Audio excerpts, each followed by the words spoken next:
How's everybody doing today? Welcome in, welcome in. Grab your pillows, grab your blankies, get yourself ready for another night of Late Night Lucky. We're gonna go ahead and get some writing done as per usual. Welcome into Krma. I hope that your day gets better. Late Night Lucky gives you a little bit of solace. And also, hi Tasso. Welcome in, welcome in. Today is a full for 4 hours. Full 4 hours of Late Night Lucky. We're doing nothing else. I'll probably be relatively quiet today. My throat hurts pretty bad. I'm not feeling 100%. So we'll probably do less yapping than normal. More of the other stuff. Welcome, Tasso. That's overall the plan. Or you can't hear me at all? What do you mean by that? Is it because I'm being quiet? Is that better? Music's a bit loud? You're right, music is a bit loud. Is that better? Everything's louder than me. It's so funny how inconsistent the audio is, because I don't know if you guys know this, but between streams, I don't change anything. So once we're like, oh, it's good, I just leave it there.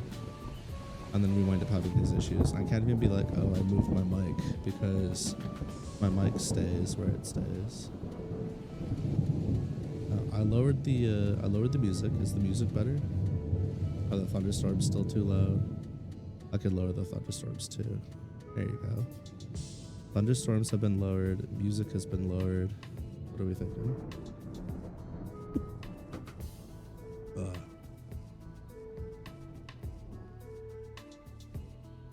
You thinkies? I don't be thinking at all. But oh yeah, just to recap what I was saying then. This is going to be a full 4 hours of Late Night Lucky. We're not doing anything else, but be prepared for me to be maybe a bit quieter than usual. I'm feeling a little steamed. My hands are, my voice is not great. Okay, so we might be a little quieter, less yappier than normal.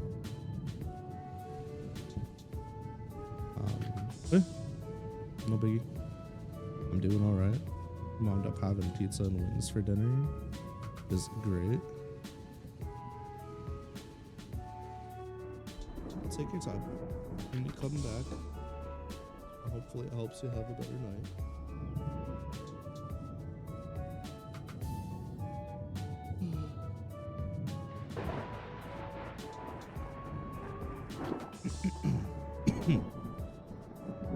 Let's see where we left off here. Left off in the Mimic Forest, editing the Mimic Forest. Team Desma already encountered the Mimics. They already fought the dire wolves, the alpha wolf. We made some changes to conversations and the fight and whatnot, so let's see where we're at. Taiga buckled under the weight of Holly's firestorm.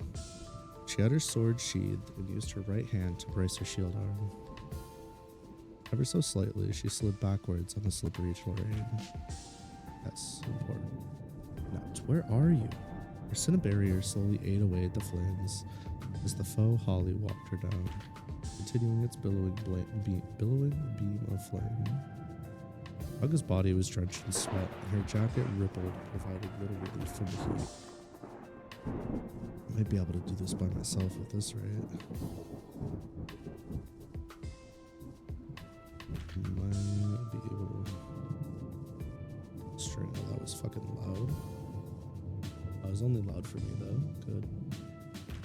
So, yeah, the redeems will be really quiet too. So, be warned if you want like a sound-based redeem, it's probably not gonna be very loud. stringy. I'm a string bean casserole, bitch. Might be able to do this by myself at this rate.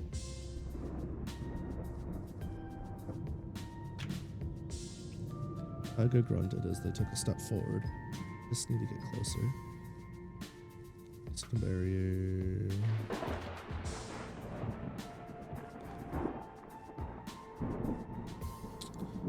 Again,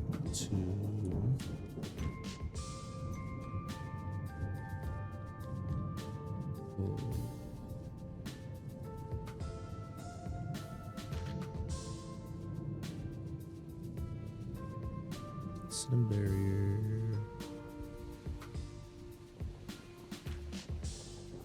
Again to the reddish hue. Will I make it in time? Big Holly pressed on, increasing the volume of mana poured into its flames. Tiger winced as the flames licked her body, causing light burns. And searing. Tiger winced as the flames licked her body, causing light burns and searing her clothes.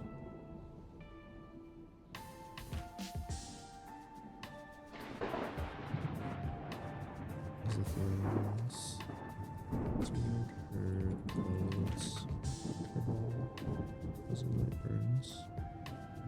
Just a little more. She coughed as smoke began filling her lungs. Grimacing at the overwhelming pressure.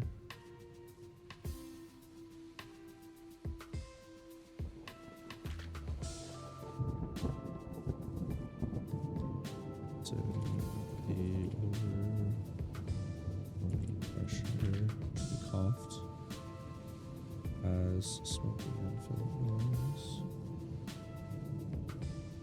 She snuck a look beyond her shield, seeing the blurry outline of her foe. The mimic had stopped moving. Can't. My legs feel like rubber. Can't do this. I was so close. Just one more step. Tiger's chest rattled with every breath, and her body trembled under its own weight. A picture flashed through her mind of something familiar yet foreign. Felt a nudge behind her, forcing her one more step. Forcing her forward one more step. That's fun. Huh? Her vision refocused for a moment, allowing her to pinpoint Holly's exact location. She filled her lungs with air and channeled what little mana she had into her trusty shield. Her voice was hoarse as it echoed through the burning trees. Backdraft.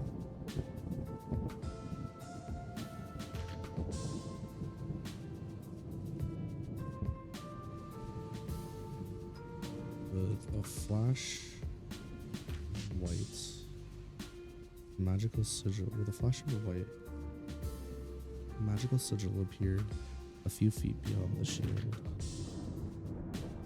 An eerie crackling sound spat out, heralding the devilish might that was to follow.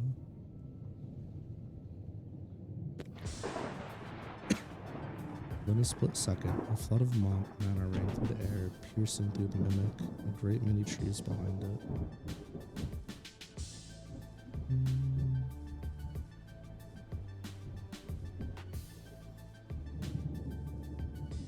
Tiger was blown back 9 feet to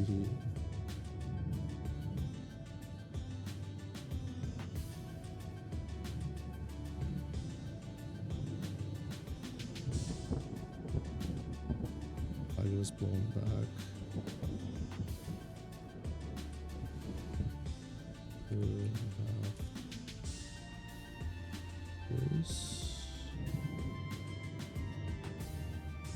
Landing on her upper back. She managed to barely lift her head to confirm the kill. However, all that was left was a molten deathbed. Ground had been carved out, as well as all of the surrounding areas in a massive coned area.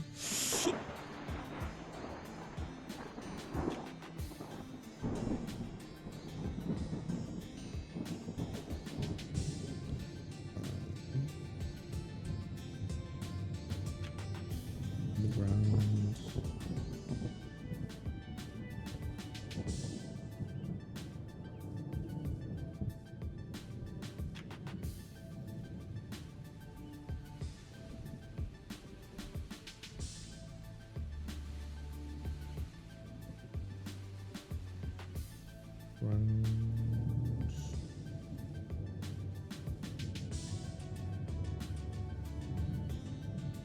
shaped.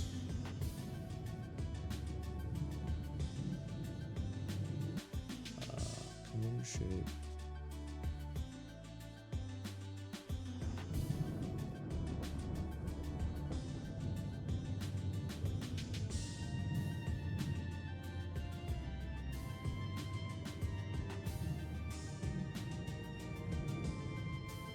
Torched earth.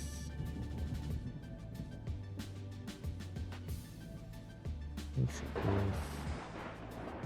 Travel. Tarako.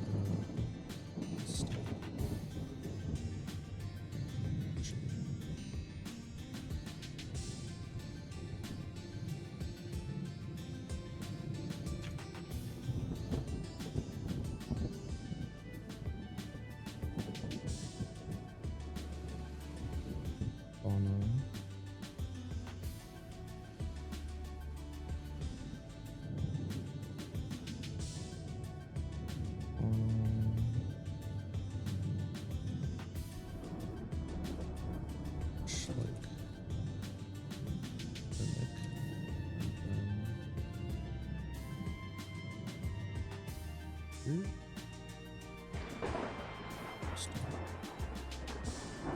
It's not quite what I want. I'm just looking for it. No, it doesn't.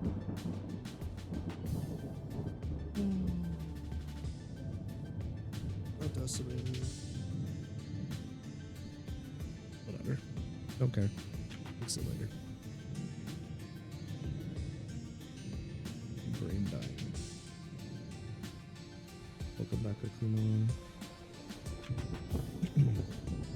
Nice. I'm gonna take a nap now. Nice, I'm going to nap now. Tarako felt a slight twinge of irritation as she saw 2 more people approach her.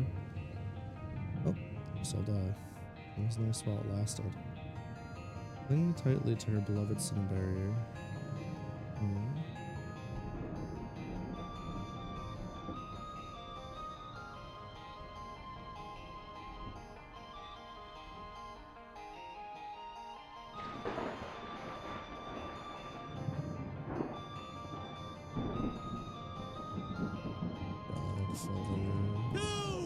There's 2 cats! And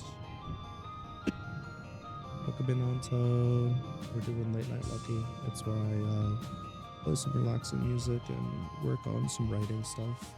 Apologize for my voice. I am sick today, but make yourself cozy. Either snuggle on up and relax, or you know, maybe get some stuff done alongside of me, whichever you prefer. Get cozy.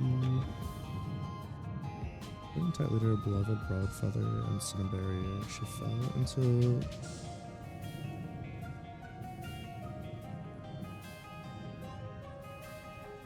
it hardly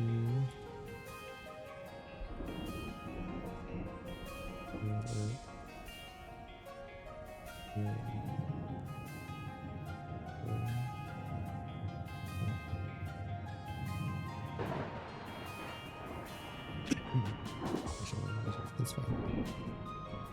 2 pairs of boots stuck on either side of her. Oh, she did all of this? Kara surveyed the worsted area. Don't you dare tell her I said this, but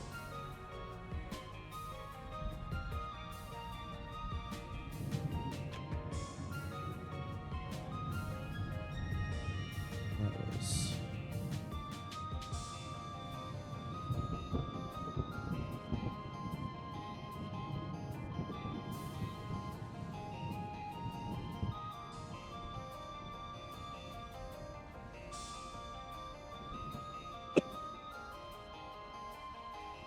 Kara lifted Tyga up and followed Nap towards where they had left Holly earlier. However, they didn't get far. Yo. A familiar warm voice called out to them. Holly? Is it really you? Nap turned to get a better look. Huh? Me too. Holly pulled next to Nap. Nap jumped.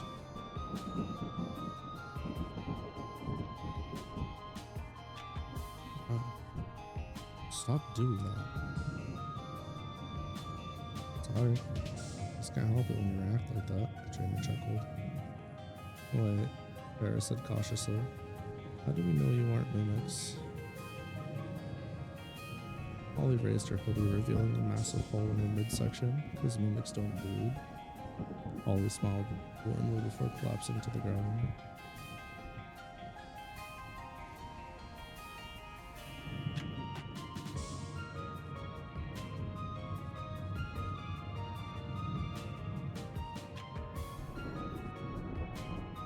The newly formed party rushed over to Holly, leaving Jamie by himself. Gently picking her up, they hurriedly headed for the exit and their ride. They examined the current destruction Tarako had caused. Colored me surprised. All of them had more guts than I expected. Casually walking away from the war zone, he pondered. Where exactly should I take Lucky after I file my report? Back at the Fool's Carol, Jamie walked to the back of the first floor to file his report.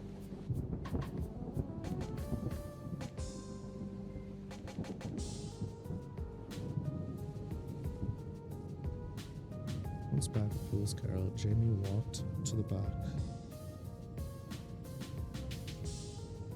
to the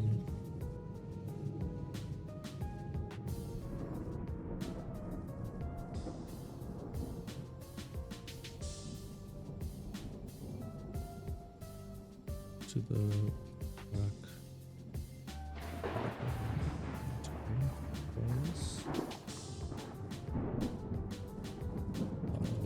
his report.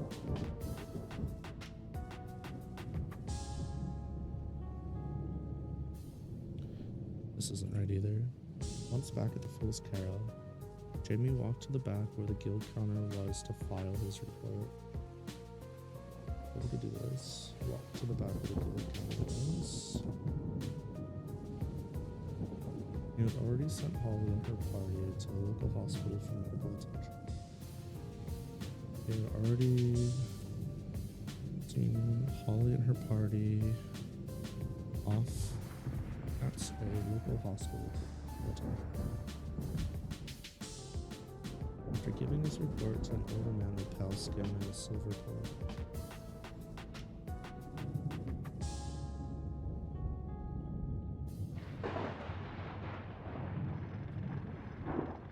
giving his report to an older man with pale skin and a silver ponytail.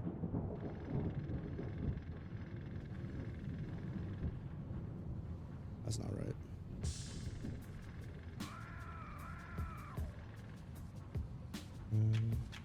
Older man with pale skin, a silver ponytail, hair about. Finished his report.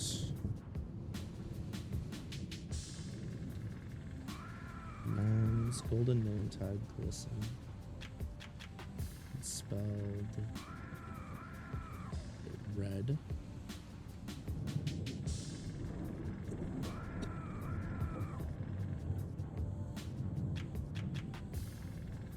Older man with pale skin, over ponytail, stared at me shut as he finished his report. Yeah, that's fine. That's much better.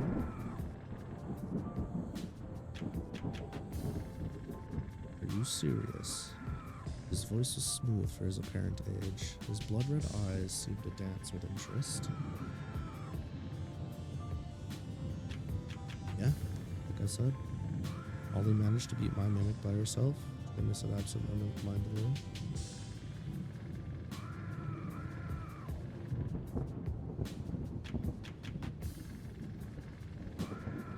Mimic by herself. One mimic. Two other by herself. But absent-mindedly. Vladimir frowned, talking about that. Why did you interfere? Jamie sighed. I could have lied to you. Just thought that you'd want to know that there were well over 30 aggressive mimics. That doesn't bode well. And you should have evacuated the party and reported it as a failure.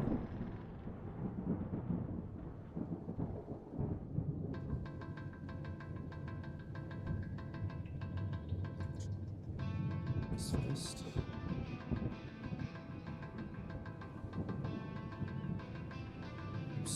Lucky.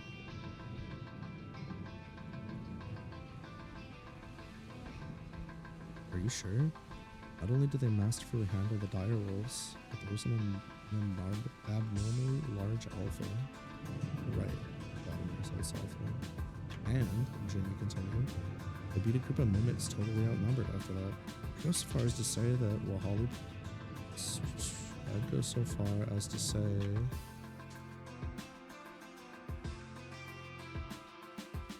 that what Holly pulled off was wyvern material. Each of them should be considered for re-examination. It wasn't just their strength. Strength either. They had almost everything. Art, coordination, creativity, planning. It was refreshing to watch.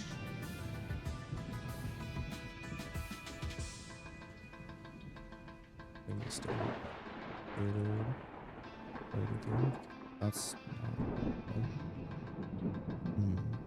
considering the recommendation and support, feel free to give them the good news. Considering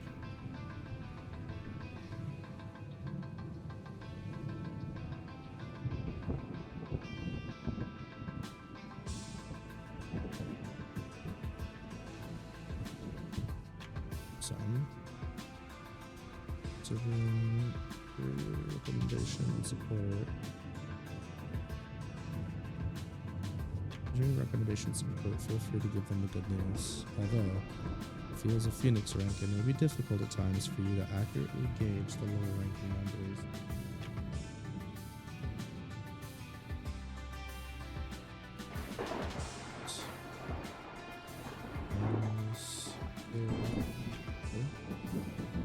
I just don't want to see them being killed with hasty promotion.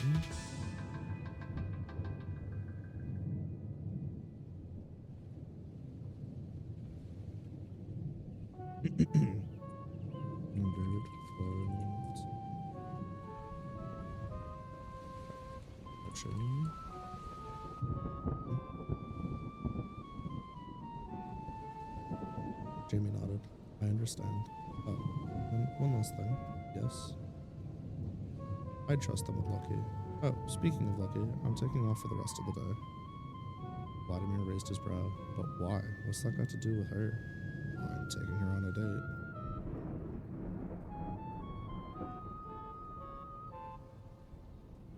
Vladimir sat down in anguish. That boy. Does she know that it's a date?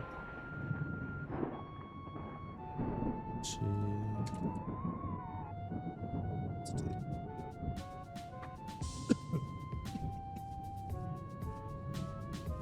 I'm so good.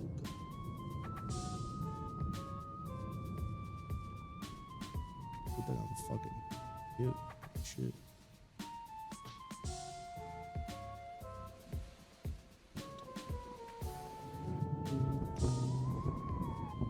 Think where what point I feel like I'm missing shit. That makes sense. Picking up and down. Mostly missing brain cells, but that's okay. I'm missing use. There it is. Okay.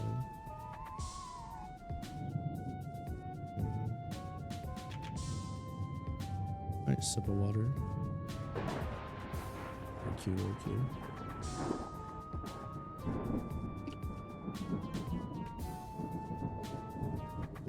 I'm trying really hard not to get distracted. It'd be very hard.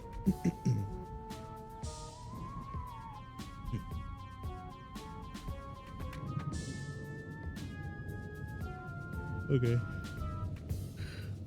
This chapter's done.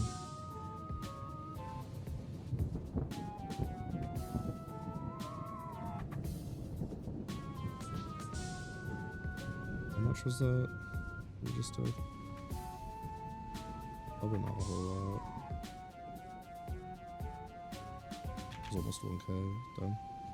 Way easier to edit.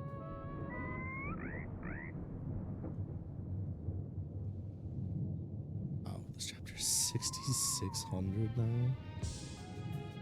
Eek. Fucking awkward. 6,600 in the chapter. Definitely put a bit more meat on that. Yeah? Like 5k or something, right? Just out of curiosity. So we're definitely finishing this chapter today. Find it hard to believe that we don't. 5,900 in this one. Surely we stay under 6k, right? Definitely. I don't see what could possibly go wrong. Chapter 4, The Date.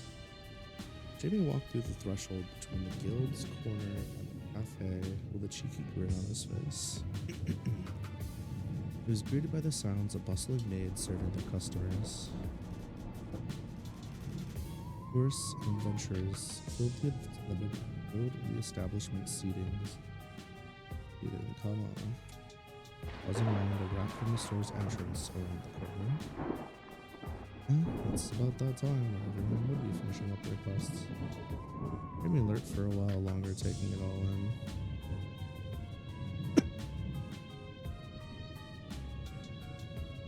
Remember I used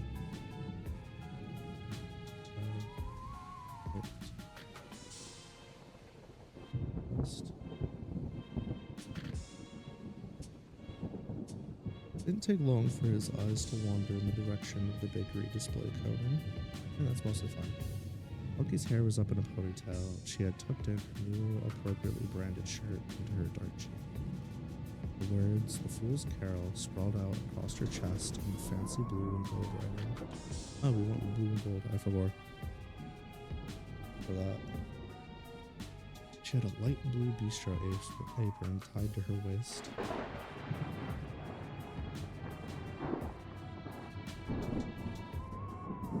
Her face was focused as she carefully alternated between serving sweets, taking payments, cleaning, and keeping the shelves stocked. I don't think the creep vibe is a good fit for you. Carol's voice caught Jamie's attention.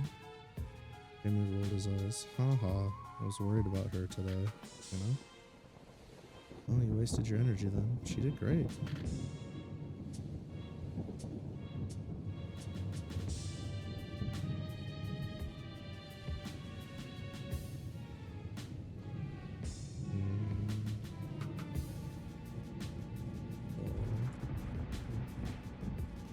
Jamie nodded.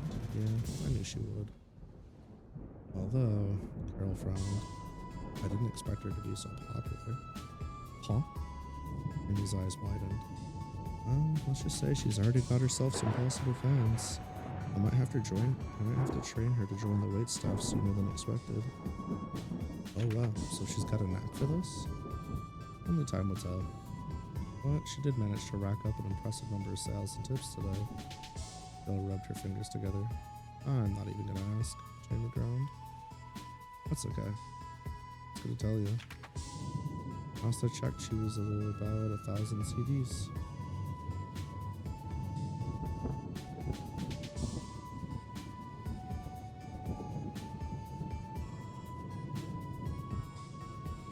Excuse me? Jamie's voice jumped an octave.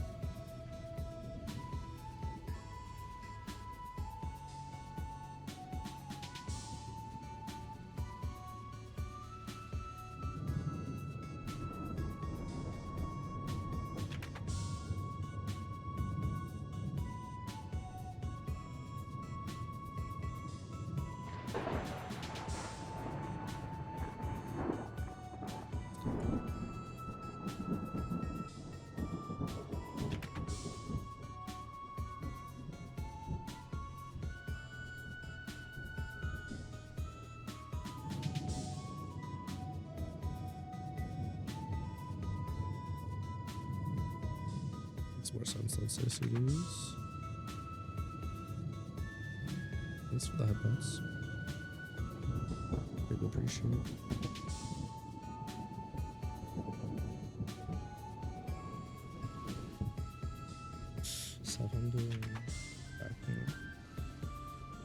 Carol blew brightly with pride. Second on the counter day, incredible. Then you watched Lucky in silence for a few moments. And now I feel bad even asking this, but Don't ask, Carol greeted. Right.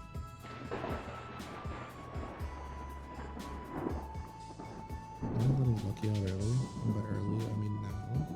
Carol gave Jamie a dirty look. Ish. Jamie looked away and whistled almost theme song. Fine. Here all day tomorrow.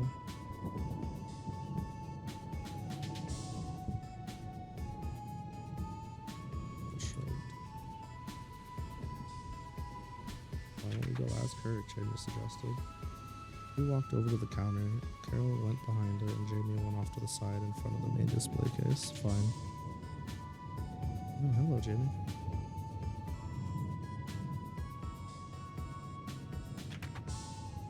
How was your day? Lucky's tail wagged. Jamie leaned on the glass. It was crazy, but it's gotten a lot better. How are you holding up? Great. This is so much fun. Everyone here is super nice. Lucky's smile caught Jamie off guard. You're doing great, sugar. Carol gave her a thumbs up. At first she hid behind me and watched, but it didn't take long for her to take over and do it all by herself, Carol said to Jamie. I'm proud of you. His voice was warm. For giving me this opportunity.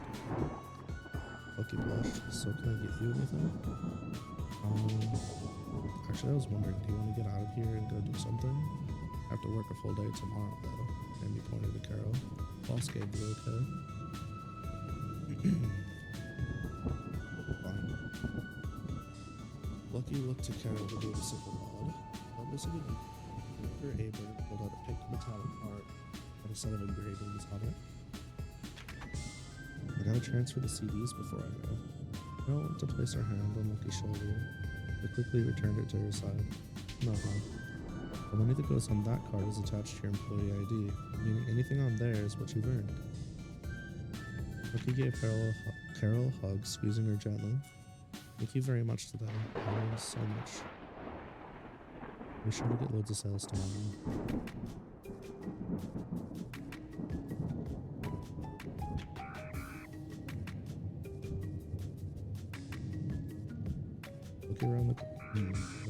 Lucky ran around the corner and grabbed Jamie's hand. Lead the way.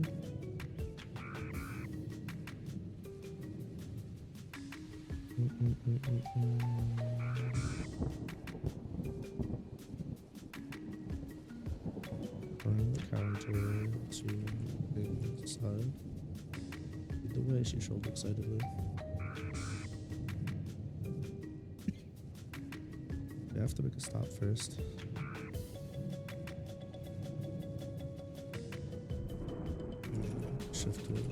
Shifted. Nice. Shifted his eyes there. But after that, I'll show you around a bit.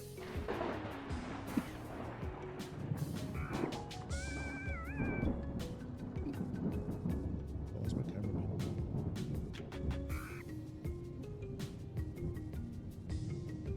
Crazy. I need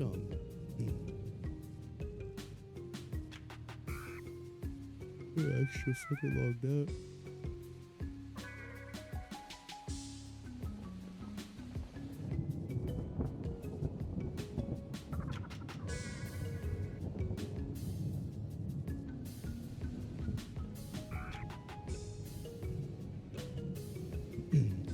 Two walked out of the front doors, leaving the vibrant atmosphere of the Fool's Carol behind them. The two walked out of the front doors, leaving the vibrant atmosphere of the Fool's Carol behind them. Sure. Carol watched them go with a fond look on her face. I can't believe how much he's changed in a month. I can't. Wait until Terry hears about this. Wait until Terry hears about this. Carol looked down at her ring, finger inside. When are you coming home, darling? This is it? Lucky pulled at Jamie's arm. Jamie scanned the massive building in front of him. This place still gives me the creeps. He shivered while inspecting the building's concrete exterior. Large Large panes of glass on the upper floors gave way to the hospital room where the sick and injured rested. Yeah, this is the place. His voice was softer than usual. I'd like to go in too. Lucky's tail began to wish from side to side. Whoosh. From side to side. Want to meet the adventurers you went out with today? Why's that? Amy opened the door, waving Lucky in. Yesterday, when you left me alone in the cafe, I saw them hang around. It looked like fun, she explained. Makes sense. They are interesting people. Okay, all fine. Jamie walked to a nearby desk where an employee had been checking people in. Flashed his gold card. He quickly explained why he was there to visit the group.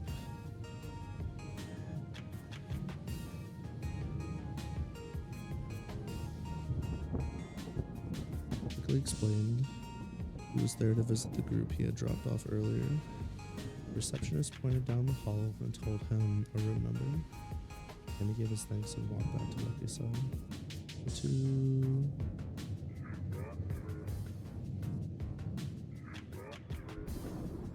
walked silently for a little while until arriving at the elevators.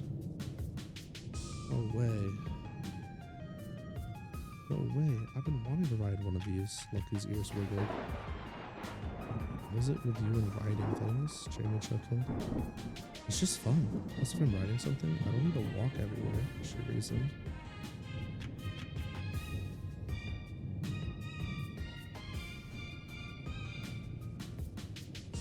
There's that freeloader engine. I'd expect. Oh,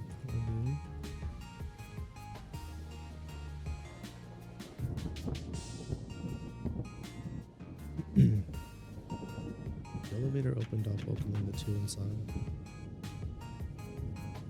Faint music was calming, and it smelled like apples simmering. Jimmy reached out and pressed the button labeled 7, turning it a bright on. Began to fidget, Lucky began to fidget. Jamie gave her the side eye. What's wrong? His brow raised. So, am I underdressed?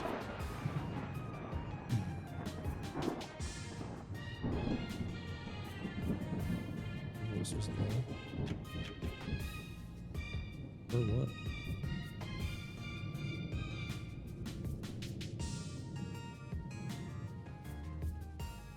Carol said you basically invited me on a date. You got dressed up really nice today. I feel like I should change. Lucky studied Jamie's face intently.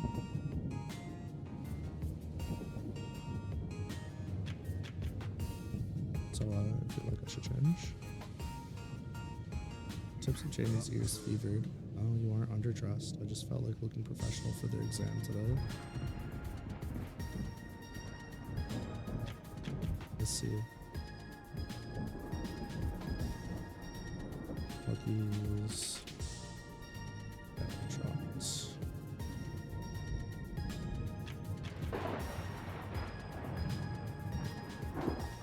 Jamie felt a twinge in his chest. Well, if I'm being honest.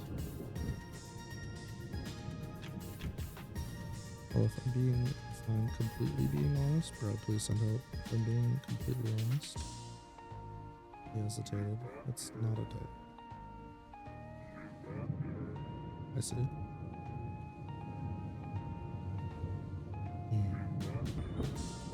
But I did want to look nice when we went out together today.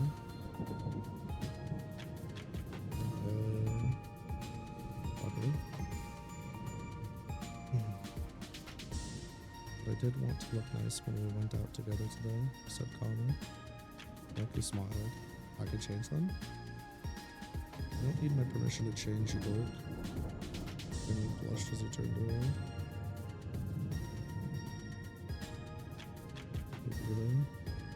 Lucky's skin and clothing began to skitter. Looked like I did. I was too tight now. Lucky's whisper barely left her lips. As the skittering came to a halt, Lucky's silver hair was flowing freely down her back. She wore a classy black dress with matching nail polish. Lucky's were replaced by heels and a girdle.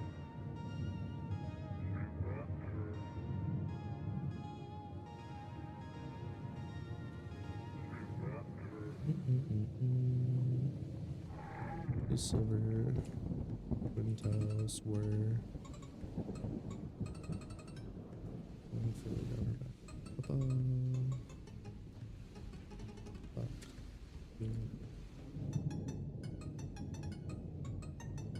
Very classy black dress, nail polish, blah blah blah blah. Okay, okay, okay. Very nice. Oh, I forgot. Black.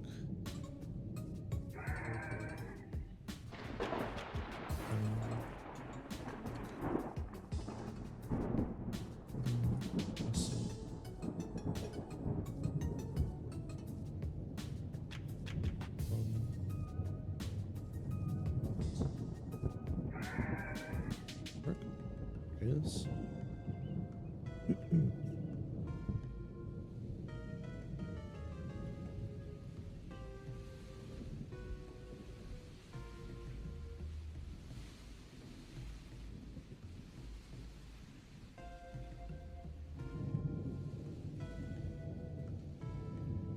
I think I accidentally didn't write something.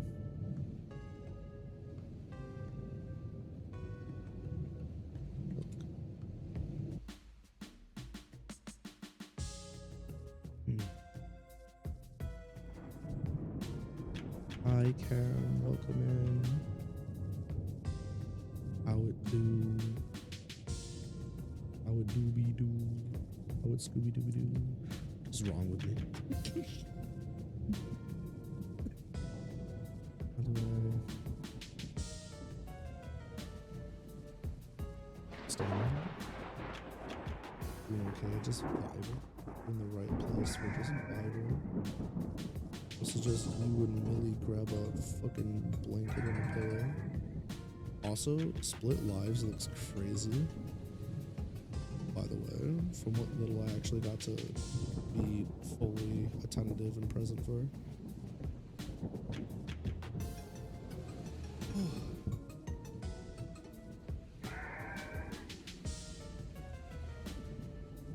I mean, all set to turn around. Lucky held her hands around a black and gold phone, sized person in front of her. Is that you're gonna play more tomorrow? Sick. Gotta make sure I'm at my PC in time so I can lurk earlier and what's it called? Off my professor, so I can lurk earlier and farm points. That's what I was looking for.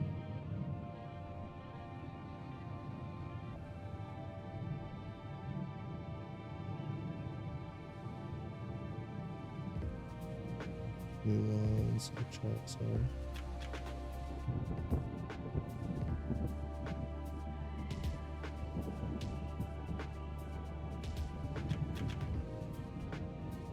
Wait, what?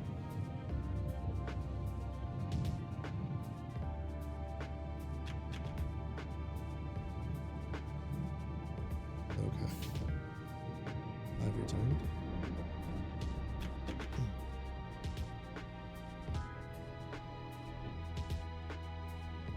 That's how I got tall fucked up.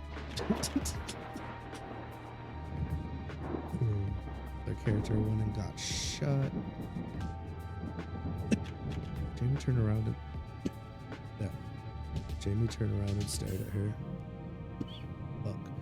A ding from the elevator went unheard as he remained stunned.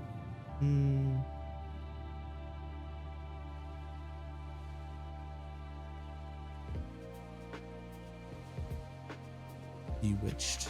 Not the word I want. I don't know if that's the word I want. 1964 is crazy. Yeah, that is the word I want. Shit, brain be working sometimes. Remain bewitched. Oh, what do I say? She's beautiful, idiot. No, too far. We'll creep her out.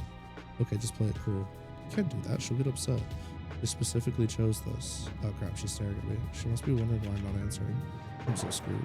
Wait, this should be easy. If it were Carol, Betty, or Terry, I just compliment them and move on. Am I cooked?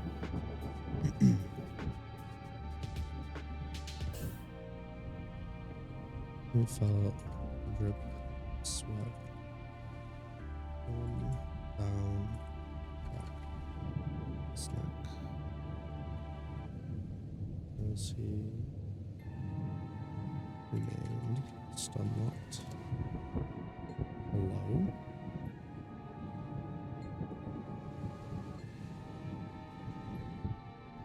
You good? Lucky leaned in and placed the back of her hand on his forehead. They're a little clammy. Alright.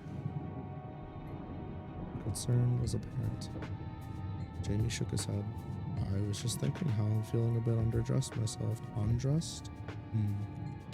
Underdressed myself now. You look great. Yes, Jamie, you're undressed in your suit. Good job, mate. You being down here. What is this? Lucky laid her hand on her chest.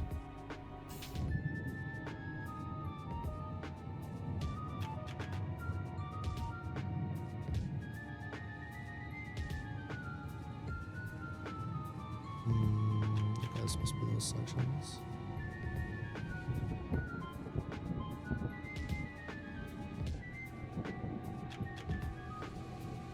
Just wonder.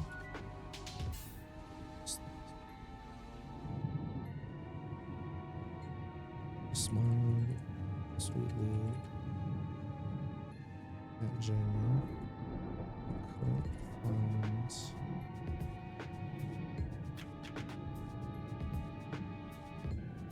a response. You two lovebirds make me sick. Maybe I'll need medical attention next. Some older lady harumphed.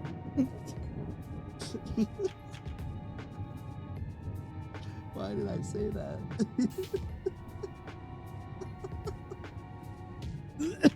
I'm sorry. I'm so sorry. I wasn't ready for that. Let's try this again. You two lovebirds make me sick. Maybe I'll need medical attention next. Some older lady harumphed and she pushed her way up to the elevator. It's so dumb. Huh.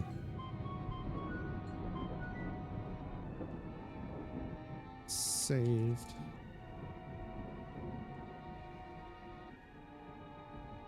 Unbeknownst each other. Maybe. Lucky. Jamie. Celebrated. Old Tags. Corruption. Does that mean? Old Hags. Sorry about that, ma'am. Jamie apologized. We were just leaving. The two looked at each other as they stepped off and quickly turned their heads in opposite directions. So what room are they in? Lucky stuttered. Be tripped. Over 707. Jamie responded a little too quickly. The pace quickened, racing down the hallway. Someone save me. I'm gonna die from embarrassment. Jamie's eyes landed on their destination. Finally.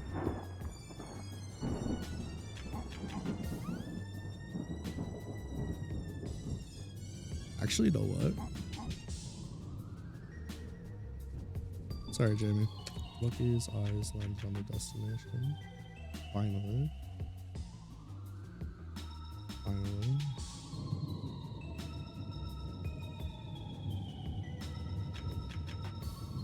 Waited patiently for Jamie to reach out and place his hand on the cold metal doors in front of them.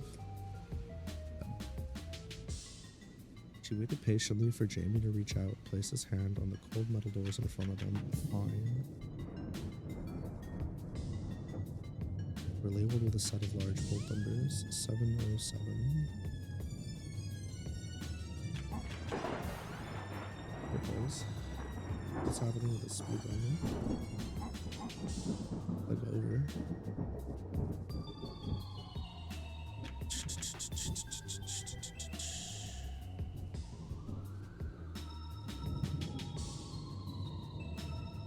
Ain't no way we finished that already. Mario Galaxy? We haven't done Mario Galaxy yet.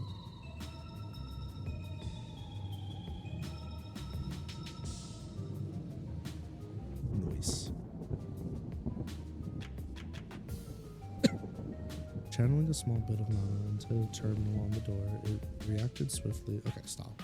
Channeling a small bit of mana into a terminal on the door caused it to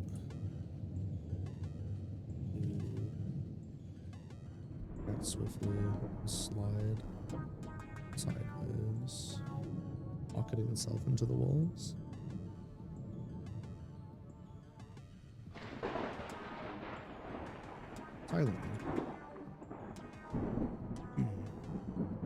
The inside of the room was far more spacious than the entrance would lead one to believe. There were 6 distinct areas where beds with various machines were placed. There seemed to be a bathroom door on either side of the entrance, and a little kitchen area in the back of the room.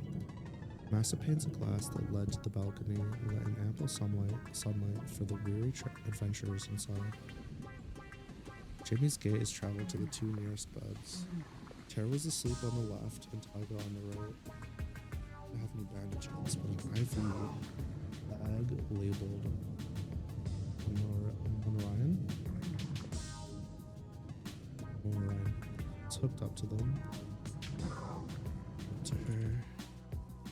Tyga's left arm was wrapped up, had a slime-like substance under burning.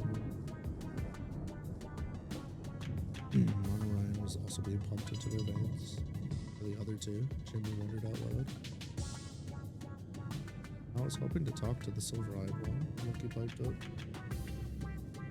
Want further seat in a chair by the windows. Holly? Yeah, she's the one I really needed to see. The rest of them I just wanted to check up on. I remember now.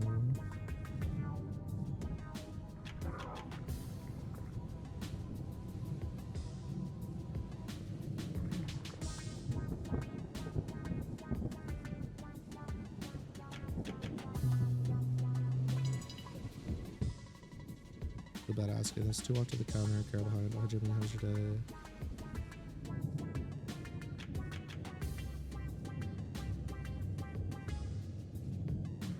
Do you want to get out of here and go do something? If I look up at Lucky looked at Carol, gave a nod. That's fine.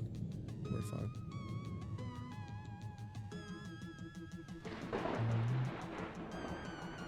She'll be back soon. One of the bathroom doors opened up and Nept walked out, joining the conversation. She just went to grab a few snacks. Figured you might be up and around. Maybe took a good look at Nept. Don't push yourself, okay? Don't tell me what to do.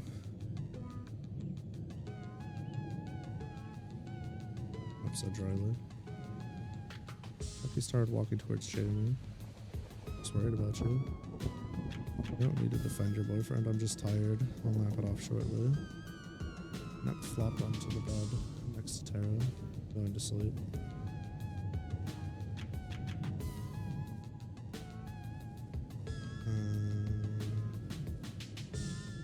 Here we go.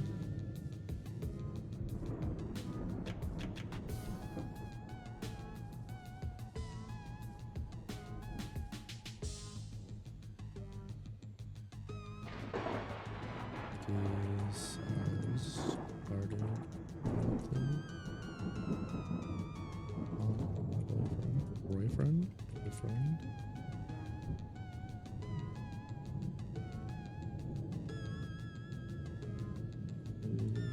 Voice based.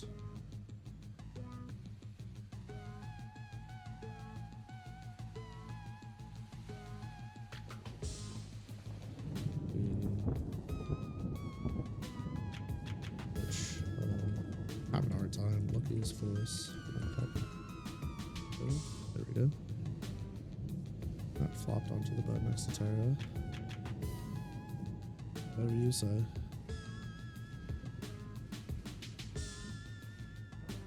Anyway, I'm going to sleep. Within moments, Nep was dozing off. Oh wow, she wasn't kidding. Jamie laughed under his breath. Doesn't seem very good.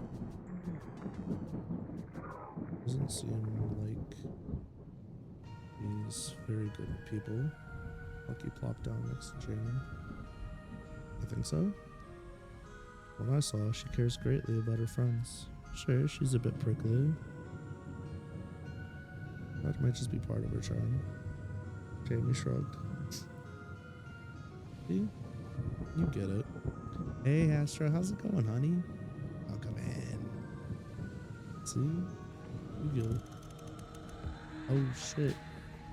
Astra with the 5 months? Appreciate that. Tired? Out. Keep yawning like a doofies. Like a doofy.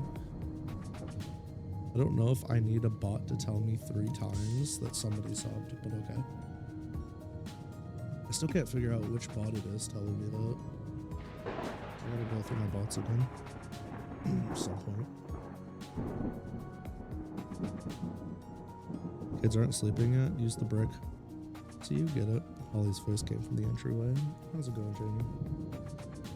Holly seemed to be moving about normally. Milky eyes quickly moved to each of her companions. In her arms, she had various snacks from candy bars all the way to chips. And funny, how I try. Was the wound? Jamie asked. Holly began placing various snacks at the bedside tables of her party. You ask as a pleasantry or because you enjoy small talk?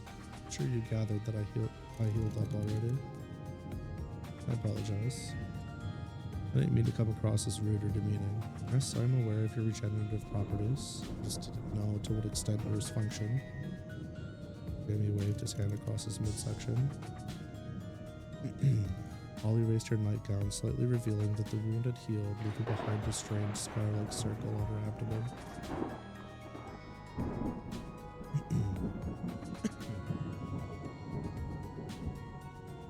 Lucky looked on in interest, and Jamie nodded with delight. It's pretty impressive, you know? Holly had finished distributing the snacks and joined the pair sitting by the windows. If only everyone saw it that way.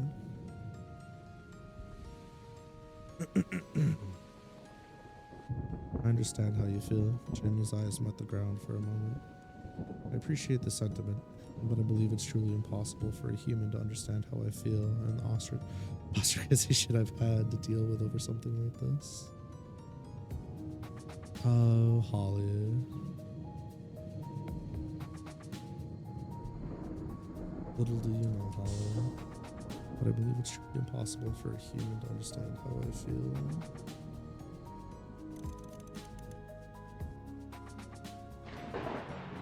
I suppose you may be right. Expression changed to a lighter one.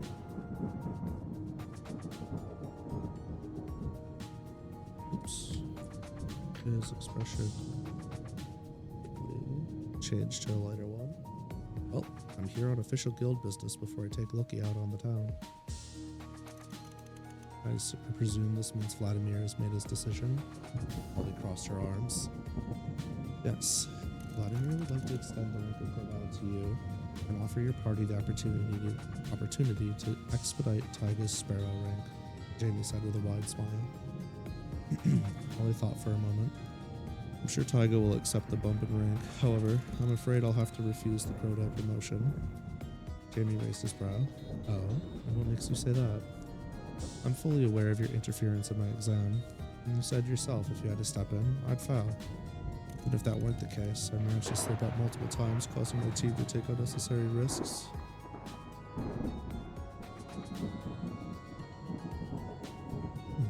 Lucky's eyes darted between the two as the silence grew longer. Jamie stood up and offered Lucky a hand. Holly hung her head as Jamie began to walk out with Lucky at his side. I'll give you until the end of the week to make your choice. He stopped for a moment. Personally, I believe you are an exceptional leader. Your ability to maneuver your team is uncommon, especially with a new recruit. Not only that, but you managed to best my mimic. That alone is worthy of Crota rank. Yeah, but Jamie cut her off. If I were you, I wouldn't let your team know that you were thinking about declining the promotion. I'm sure that would turn out to be a headache. Jamie threw up his right arm to wave goodbye. Lucky looked back longingly at Holly and her party before they were removed from her view as they turned the corner. Lucky looked back longingly at Holly and her party.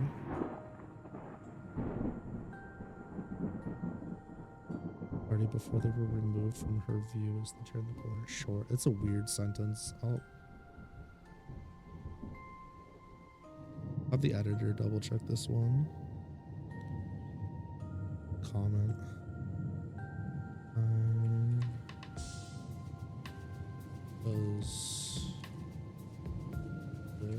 Does this review stretch? Okay. Tyga's cover's ruffled.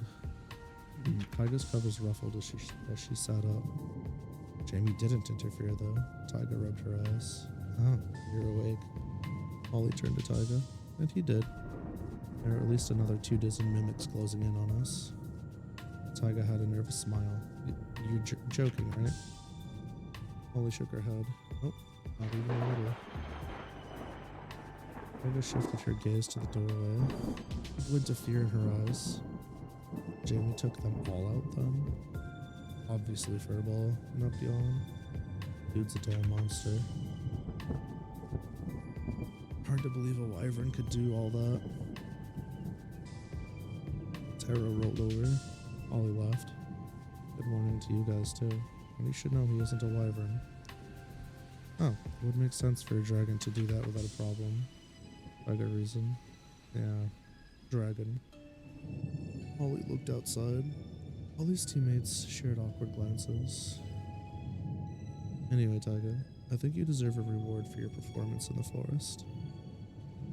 Tyga looked down at the slime squelching on her burn marks. I don't really want anything unless you have some unused relics laying around.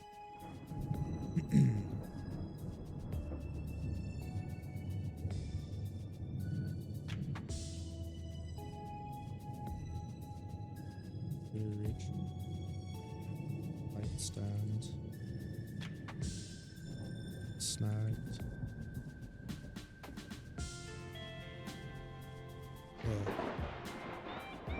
Shiny bird.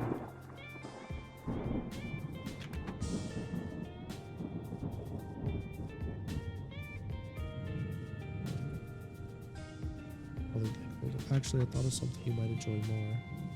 Why don't you give us a team name? What will it be? Tara wondered. Map topped onto a counter. Let's just hope there's some creativity stashed somewhere between those fluffy ears of yours. Tyga's eyes shone with excitement. Decima, she blurted out. What? Tara scowled. Decima, Tyga restated. Tara, Net, Tyga, and Holly. Take the first initial of each of our names and put them together. TNTH, or 10th. Play on words.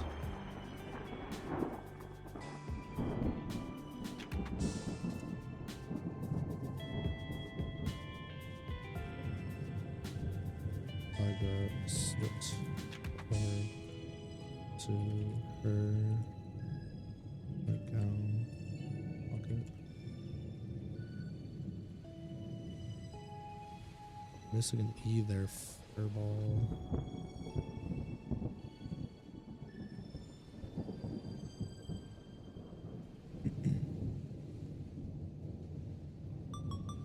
That smiled.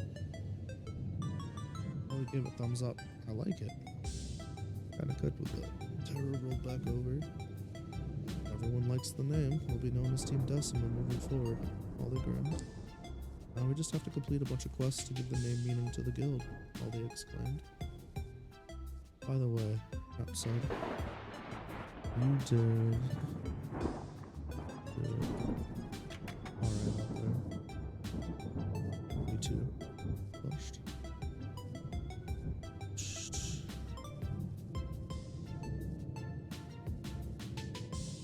Haven't had it change much. It's nice. A little while later, across town, Jamie and Lucky were enjoying a basket of mozzarella sticks in a restaurant called Father Frank's. Oh, Daddy Dave's. The smell of brick, better ingredients, Father Frank's. The smell of brick-baked pizza permeated through the air, permeated the air. The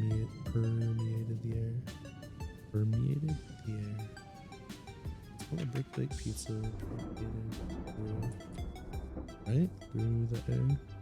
Sounds of various arcade machines fighting for a player's attention clashed on the right-hand side of the establishment.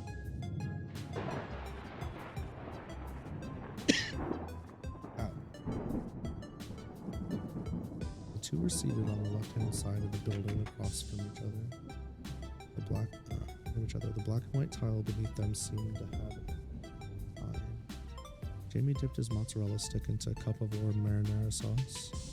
As he took a bite and pulled it away from his mouth, cheese trailed from the uneaten half. Disconnected the cheese with his teeth and made a circular motion with the rest of his stick, causing the stringy cheese to wrap itself around.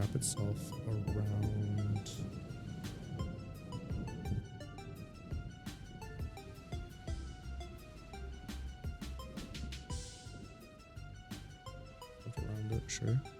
Lucky watched eagerly and mimicked his actions.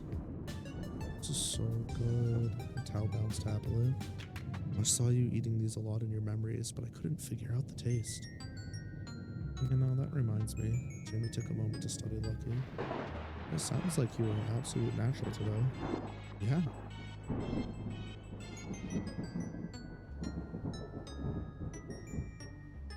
Carol said I did really well. Lucky leaned over the basket of mozzarella sticks and dipped the other side of her half-eaten stick in Jamie's sauce.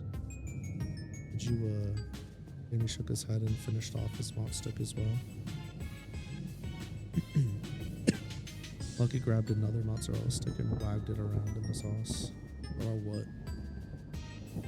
Sighing, Jamie replied, "Did you use your mind meld on anyone today?" Lucky's eyes lit up. I was so busy I didn't even think about it. If I used it on Carol, I could be even better at my new job.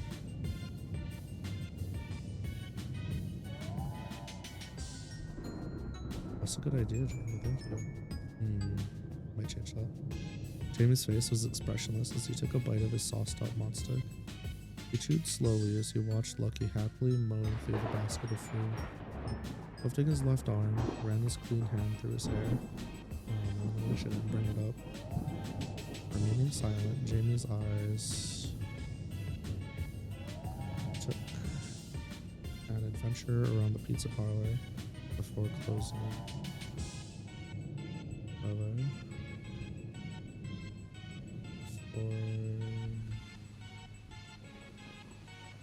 Remaining silent, Jamie's eyes took an adventure around the pizza parlor.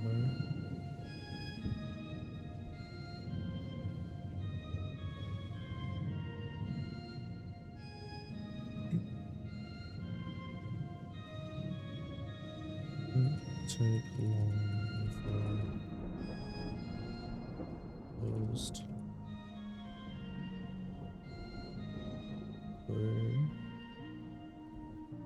Closed. Yes. Bargaining. Sounds of pinball machines, staff chattering, fighting games blaring, and patrons clamoring busied the air. His heart began to slow, as did his surroundings. I really do miss it here. His eyes reopened upon feeling pressure on his forehead.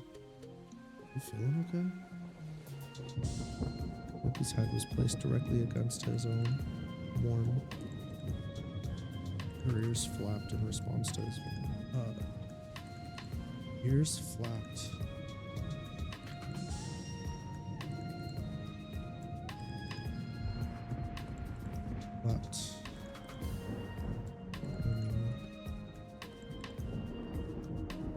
Rhythm.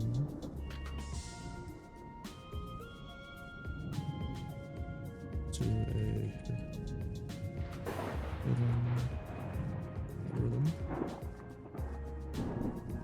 That's strange. I didn't notice her getting closer, but Jamie felt an intense warmth as his heart crescendoed. Can't believe she's got me in a stranglehold like this. What do I do? Does she even understand the concept of personal space? Has some manipulation tactics so I don't turn her in or abandon her? She's clearly not from here. Does she even have the capacity to have the same feelings as me? Jamie's mind took off, creating multiple scenarios, causing him to freeze up. Jamie, did you get hurt or sick on your mission today? Lucky's voice trembled slightly. What? No, totally fine. He reassured her. I'm sorry. Lucky hung her head. For what? Saying I should use my mind meld on Carol. To be honest, I didn't really want to. I felt really good about myself today. I wanted to work at getting me better on my own, she explained. Jamie's eyes widened. Did you just... Lucky nodded shamefully. I really didn't mean it. I was worried you might have gotten sick.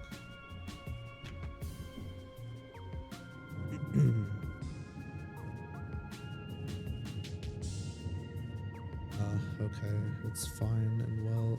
Don't mind you using that on me. I do prefer you to ask first though. I know it's selfish, but I'd rather you don't do it on anyone else. Do it to anyone else. Partly because that's not something that can be passed off as magic or trait of any of the races. The other part, well, the thought of it made me a bit jealous, I guess. Jamie shrugged. Lucky cocked her head. What would you need to be jealous of?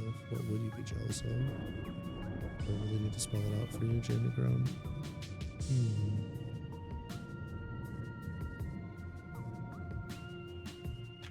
Yeah. Just straight. Attendant. Students.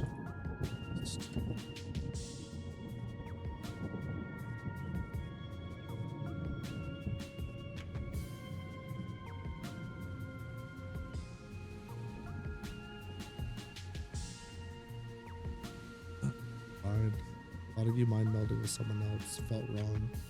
Like we did something important together, but if you do it with just anyone, then it didn't have any meaning. A childish thought, that's why I got jealous. Jamie avoided eye contact as he froze in place.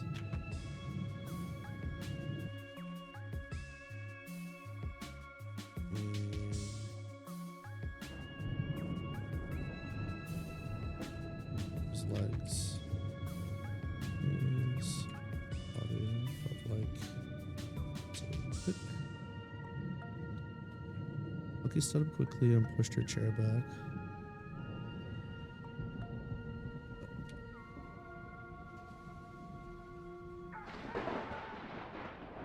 Use the bathroom.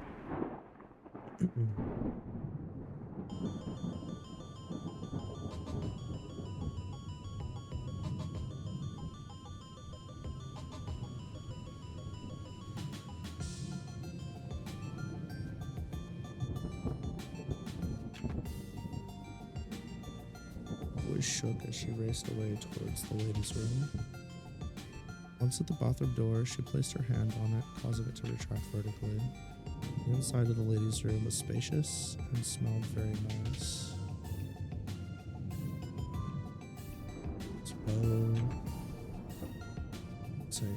smelled very nice. She darted into a nearby stall and sat down on the closed lid. What? Becky placed her hand on her chest, trying to calm the raging machine pounding along.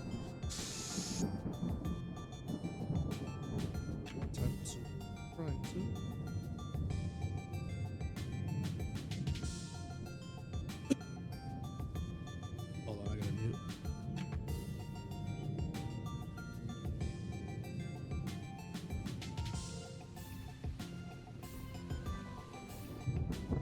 Okay. That sucked. Ooh. I'm going through it. Gotta stick it to.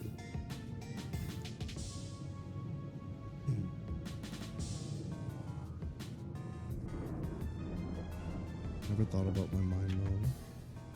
I never thought about my mind meld like that. This face is so cute.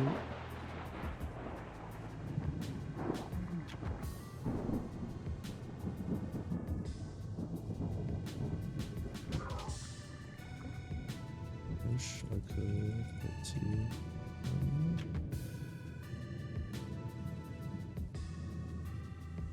just a little bit. Lucky's chest heaved as she gasped for air. Her body and clothes skittered, causing her to lose form momentarily. Keep it together right now. Keep it together.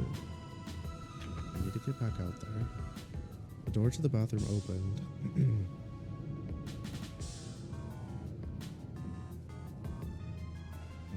What the fuck?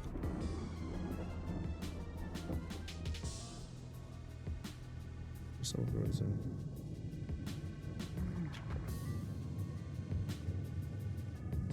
What the fuck? Why is it choosing be a bitch? It's not. Oh.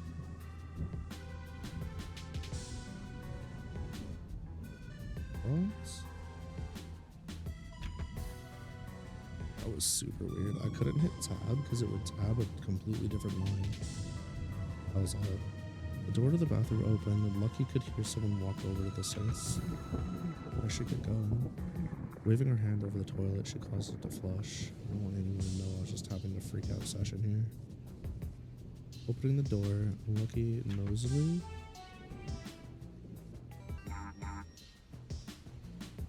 That's not how you spell that, is it? I don't. Yes, those are good.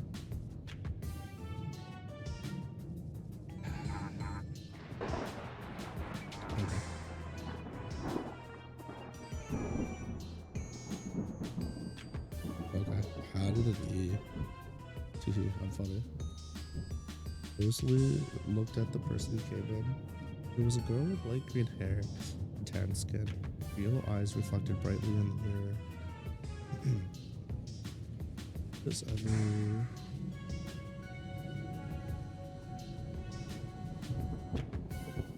ever switch over so I could see? Oh no.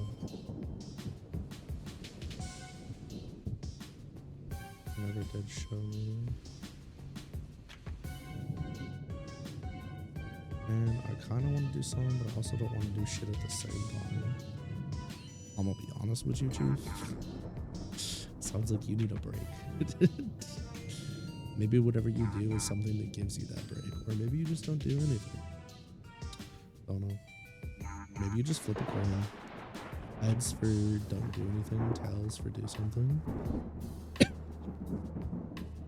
Or maybe you try doing something and then if you're like, man, this shit's kind of cheeks, then just stop doing it and go back to doing nothing. I do that sometimes. Okay, it was a girl with light green hair and tan skin. Her yellow eyes reflected brightly in the mirror. She seemed to be applying some kind of foundation with one hand and adjusting her folded back hair with the other. Stella, is that you? Lucky approached a neighboring sink. The woman shifted her gaze in the mirror towards Lucky. Oh gosh. I was hoping to see you again, Lucky. Stella threw down her makeup and rushed over to give Lucky a hug. Lucky tensed up with the sudden hug, but allowed it anyway. Her hands are still dirty, Lucky said awkwardly. Oh, look, oops. She returned to applying her makeup.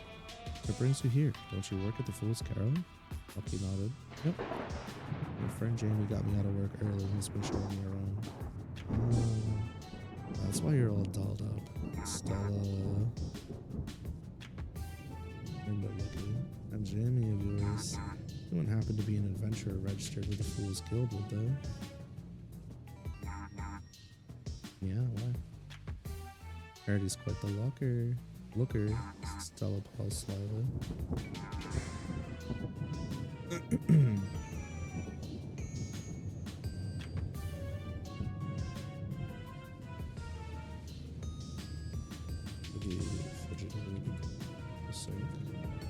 It was easy on the eyes, as they say.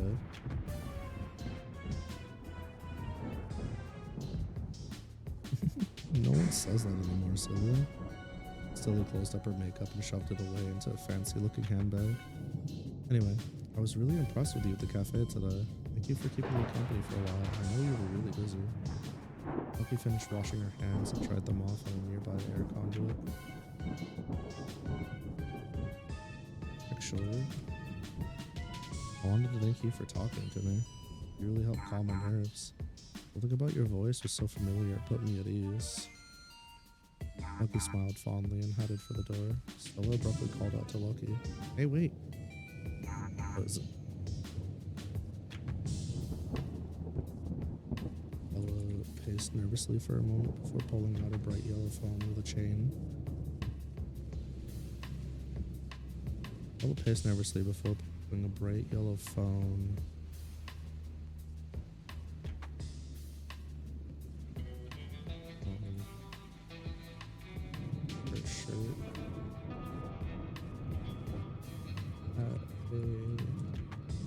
Chain coming off the top, coming from the top, and from the top, attached to a cute chibi figure of Alma.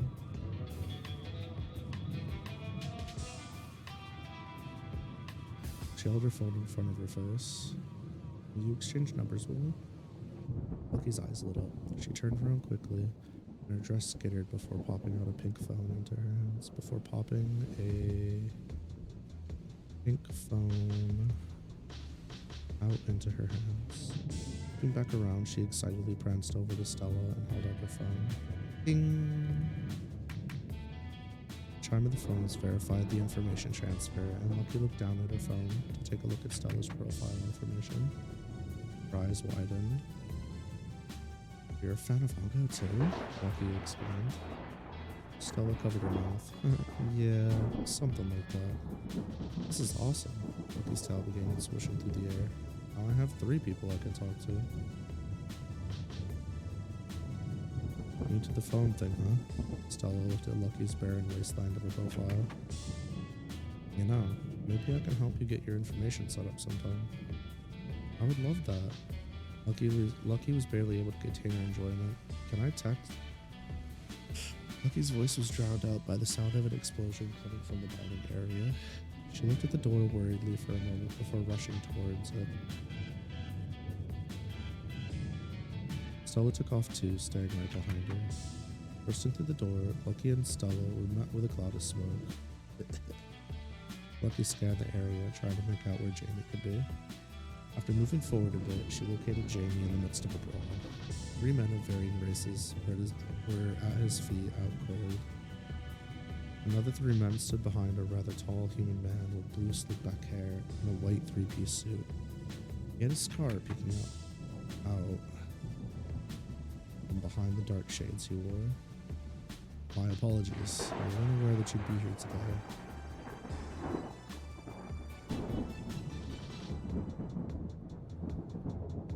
Used to be written.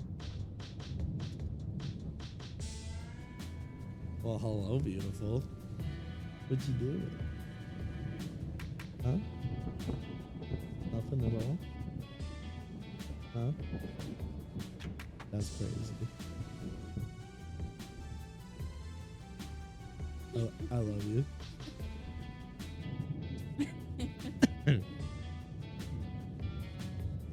Do that again in 2 hours when I'm like half asleep and I need an energy boost.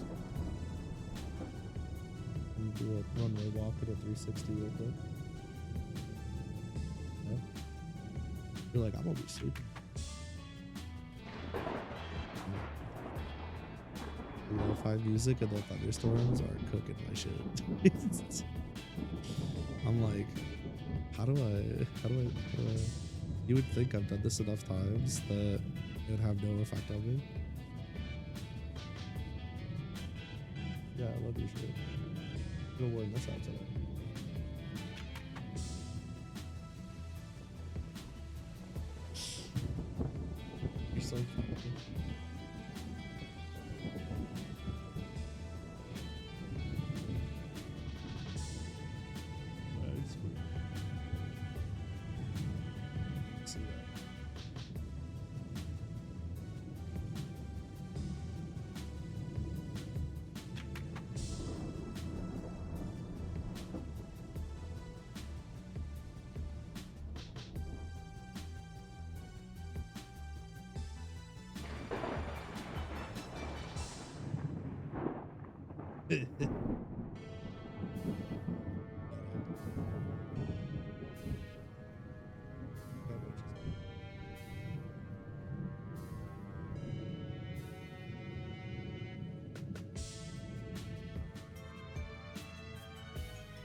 Oh, I gotta check something real quick.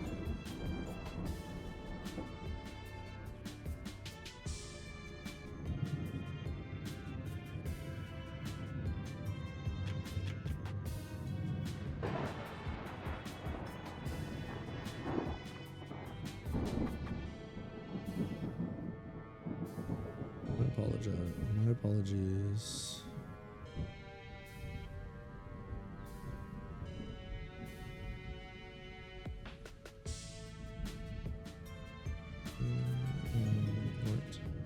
Post language to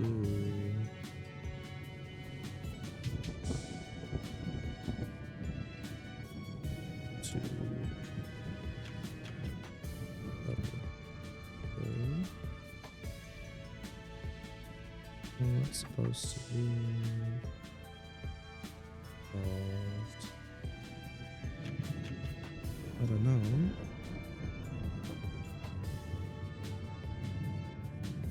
We have rescheduled a meeting for another day. I'm gonna tilt his head slowly. Let me raise an eyebrow. I know who I am, but I don't know you. It seems unfair that you know all about me. I don't even know your name.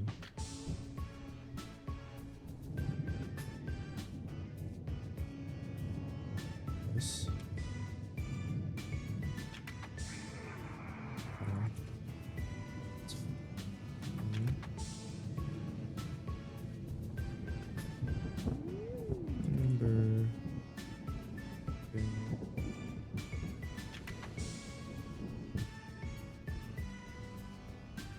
Don't even know.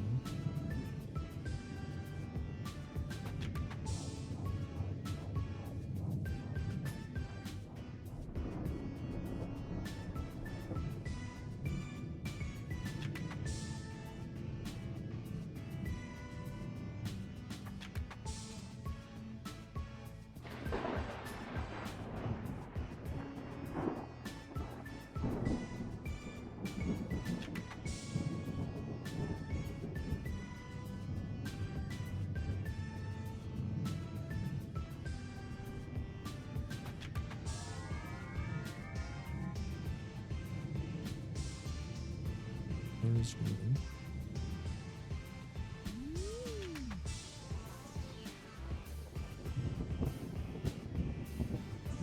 Alright, I'm making a plate on the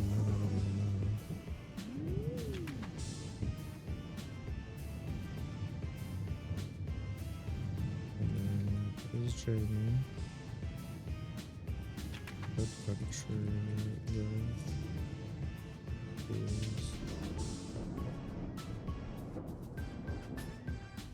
What is your name? Man fiddled with the toothpick in his mouth. Bonnie Brightheart, nice to meet you. The kid. You'd be wise to remember as the heart of ages. You'd be hard pressed to find a soul that is the least aware of you. I see. Thank you for your advice. Now will you please surrender peacefully? Hainme glanced at the bodies beneath him. Unfortunately, I cannot. However, I won't be fighting you today. I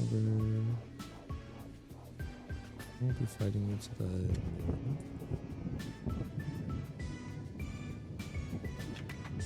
Really either. On your side or the side? Oh, what do you mean by that?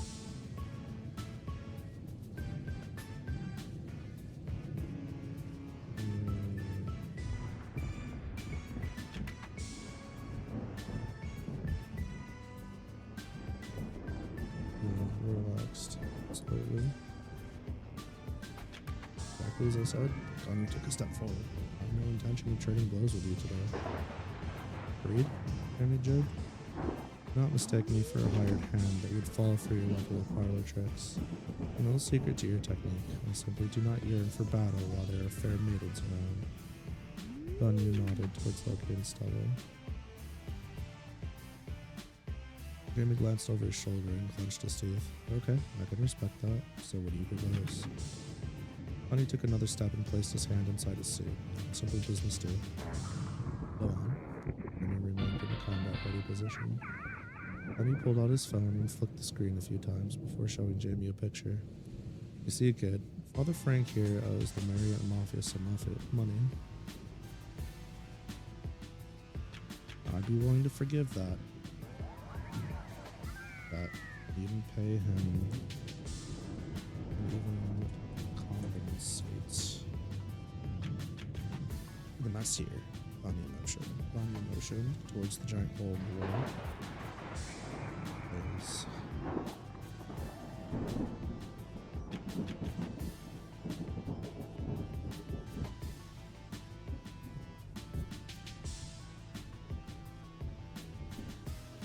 it's too good to be true.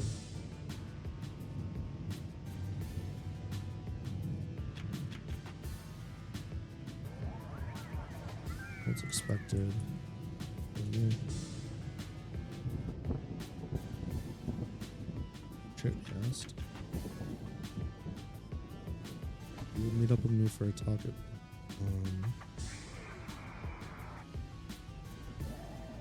once. You meet up with me for a talk at Pier 13 during the evening tide celebration event in 3 days' time. Amy eyed the phone suspiciously. May I? Go ahead. Donnie tossed it over to him. I've had experience with your guild's contracts in the past, Jamie hissed. It's a predatory stuff from the old days. We have a deal. Release Father Frank from this. We're scrolling for a minute. Let's put it out. We have a deal. Release Father Frank from this, and I'll be there in 3 days' time. Jamie walked forward and handed Ganya the blue phone. Ganya went to grab it, but Jamie didn't let go. I just want you to know that if you don't honor your end of the bargain, I will find your guild and wipe it from the map. Wipe it. Wipe from the map. Whoa there, kid. No need to get so hostile. I learned that someone important to me loves this place, so I was gonna settle up today anyway.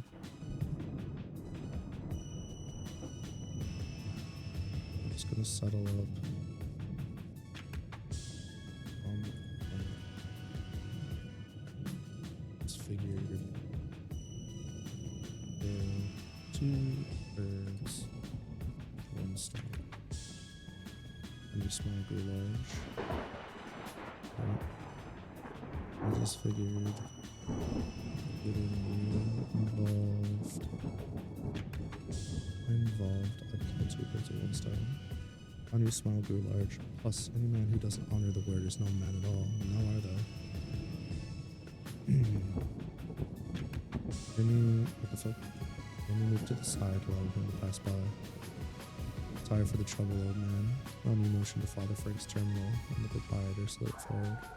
Surely this will cover it all and then some. Beep. Frank's eyes widened upon seeing the total Anya paid. Anya noted and turned around to pick up his fallen Krmas one by one.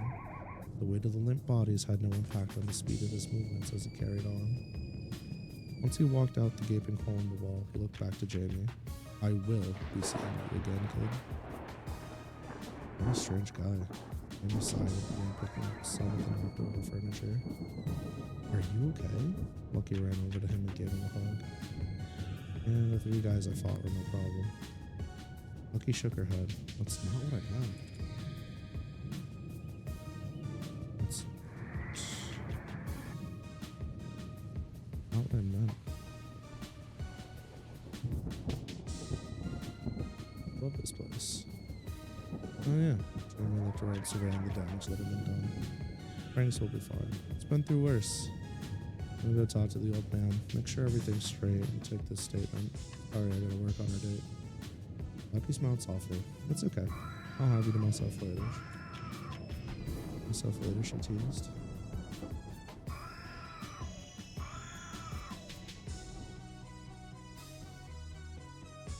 Chevy walked towards the counter as Stella approached Lucky. This is awful, Stella watched as kids ran out from the arcade. I didn't know the mafia was still active.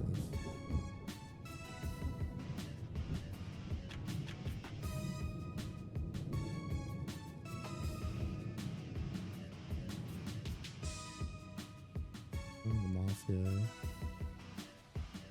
In this way. I think Jamie scared him off the other day too. Lucky crossed her arms. Oh, who knows? I see. Well, I need to get going, but make sure you text me. If you don't, I'm totally gonna blow your phone up. Stella cheese. Please don't, Lucky whined. I just got this. Is expression silly? Not literally. It means that like I'm gonna text you and call you so much. Call you.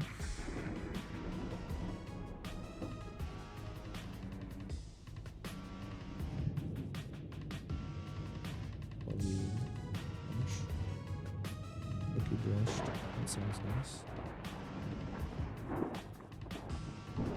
Let's settle down. I'll talk to you later. Stella threw up a peace sign and took off. She's so nice and pretty too. Your friend? Danny returned to Lucky's side. Yeah, that's Stella. I almost got the name. That's Stella. She's really.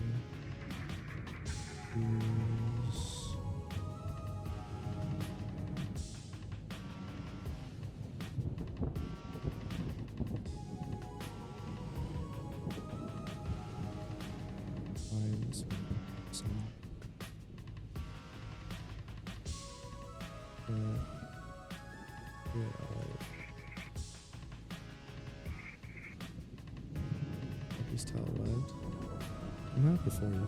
Huh? Everything's settled here for now. I'll drop off my report at the guild in the morning. Say we head home for the I'd like that. Once the pair returned home, they booted up the TV in the living room and loaded the fidget.tv app. Lucky had already shifted her outfit into a loose black hoodie and a pair of thigh highs. Hainme was coming out of his room wearing a black hoodie with matching joggers. Jamie... Black hoodie and matching joggers. The usual pushback hair was messily falling on his face. His usual pushback hair...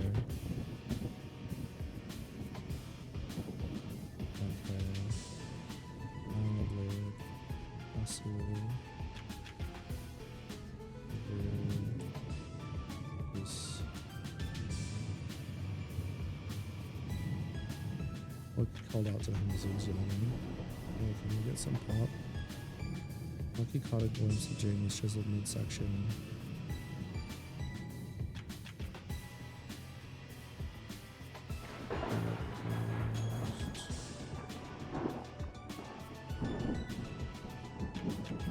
Caught a glimpse of Jamie's chiseled midsection and immediately looked away.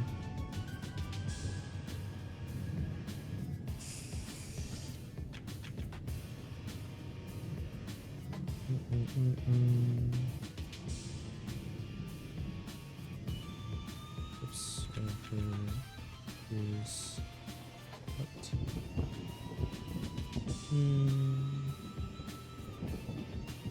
Here's what? Forward. Is he so fine? I'm embarrassed. I'm shirtless dozens of times. Lucky stared at the ground in front of her, trying to imagine her eyes drilling through the hardwoods. Popcorn?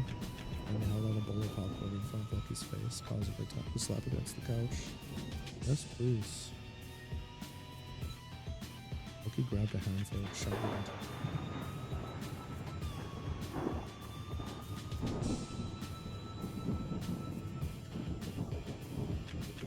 It was like previous thoughts escaped her mind. Hey, before Uncle starts, can we talk? And his voice shook slightly. Hey, what's up? Lucky threw another handful in there. Chocolates. Handful. Again, this doesn't feel like lo-fi music. Relaxing Digimon music. Yeah, okay.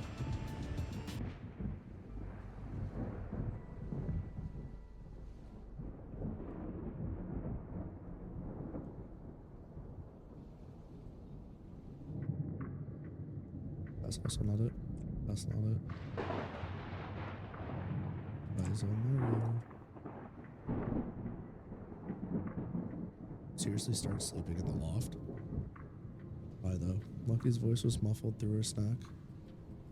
I say this without sounding like a loser. Jamie pondered for a moment. Like I'm gonna judge you, Jamie. Not like I'm going to judge you, Jamie. Lucky smiled warmly. Yeah, somehow I doubt that. Jamie took a deep breath. Now normally I wouldn't even bring something like this up. Normally I wouldn't even bring something like this up.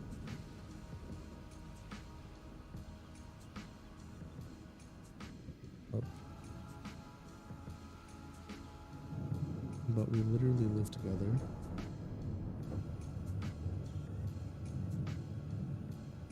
You keep crashing in my bed with me, so I feel like I have no choice. Dude, spit it out. Lucky demanded.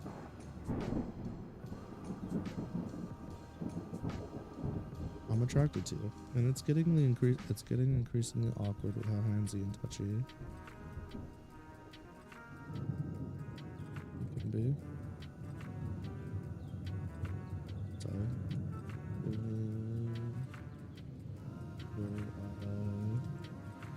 Contact. Oh. Popcorn and Lucky's mouth fell out. Sat there petrified like a monk in meditation. Oh.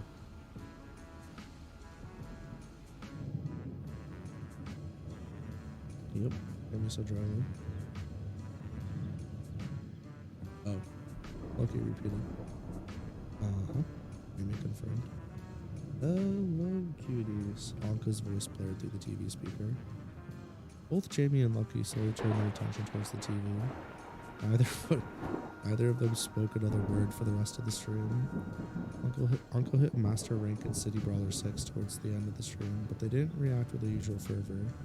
Told a story about a cute cafe she visited. One of the workers was so adorable it made her chest flutter.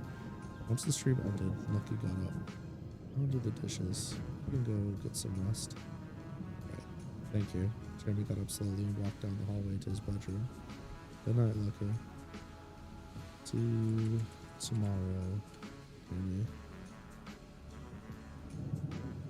Lucky finished up the dishes in silence without music and headed up to the loft. He pulled out the bed and she pulled bed inside couch upstairs and dressed it. Distant sound of thunder rumbled through the night. Lucky's ears drooped as she looked downstairs towards the hallway. After a little while, the sound of rain clamored against the log cabin. I can't do this. Lucky stood up, but stopped before going downstairs. But I don't want him to be uncomfortable. Lucky paced for a few minutes before grabbing her phone out of her hoodie pocket. She clicked on Jamie's icon, calling him. He rang once and he picked up. Yes, you can. Jamie said sleepily. Lucky twitched from shock. I don't even know what I was gonna ask. Can I come sleep with you just for tonight? Jamie said in a cutesy voice. Does that sound about right?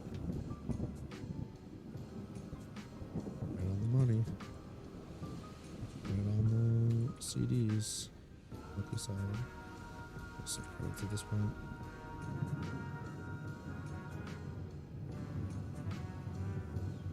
I'll be down. Sorry. I'll apologize. I shouldn't have said anything. What are you gonna say? I fucking feel like there's like a mass of like glob of like glue or something in my fucking head and throat and shit. Like I'm talking like a ding dong because of it. And it like feels odd. In a bad position. Anyways, Jamie hung up and Lucky stood there staring at her phone for a minute. Really don't want to make things harder for him, but a flash of lightning streaked through the sky, causing a boom that shook the windows. Lucky took off with a flash, jumping over the railing and scurrying down the hallway.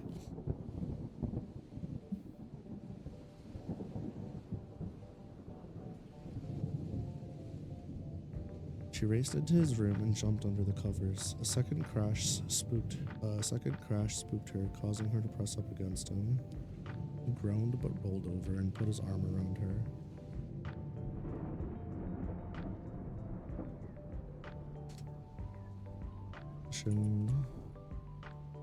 Positioned himself to her ears.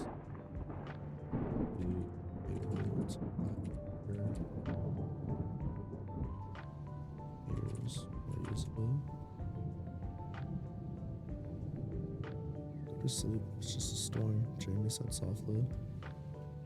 After a few moments of silence, Lucky snuggled up closer to Jamie, placing her head on his chest. Hey Jamie. Yeah, his voice was dry. Can I go with you to the celebration? She asked quietly. It might be dangerous. Lucky placed her hand on his stomach. Yeah, but I want to go see it with you. Jamie went back to rubbing Lucky's head. Sure thing. Thank you, Jamie. Lucky's voice trailed off as the rain grew even louder. A few moments later, Lucky was out cold, snoring lightly in rhythm with Jamie's breathing.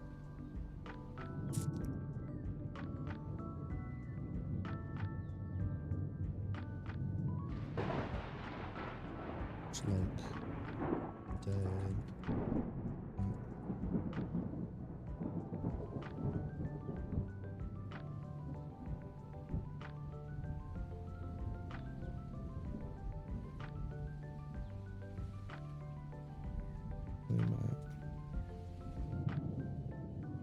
Storm, fade.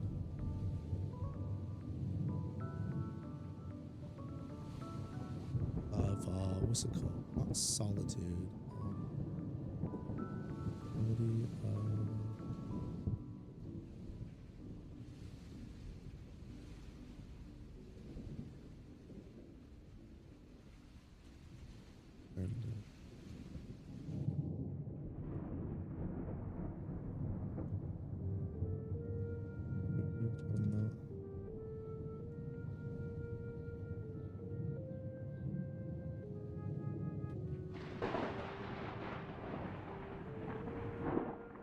my brain is like swimming. I can't. Much like on the day they met, Storm played a melody.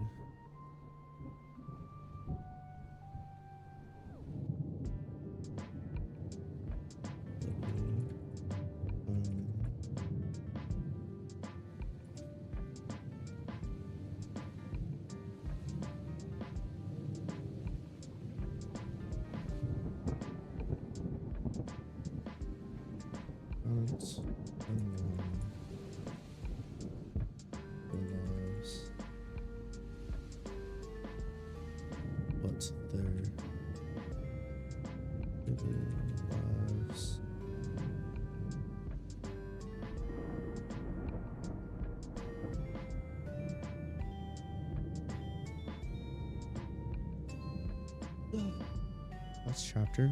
So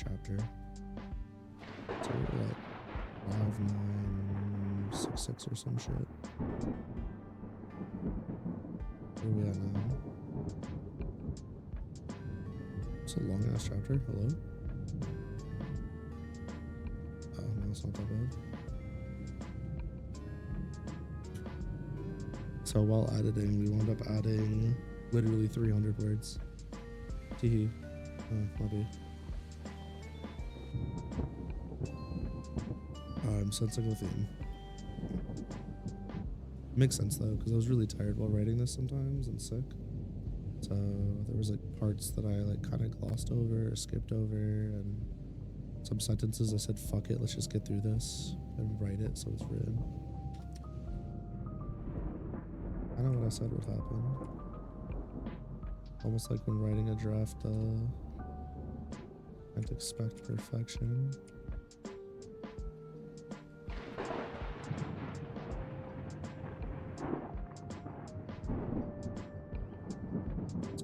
We're already at chapter 5. Can you believe that shit? We're 2 hours in. Why don't we do this, chat? I swear to Christ. I swear to God. Bro, please. Stop. Stop. Stop.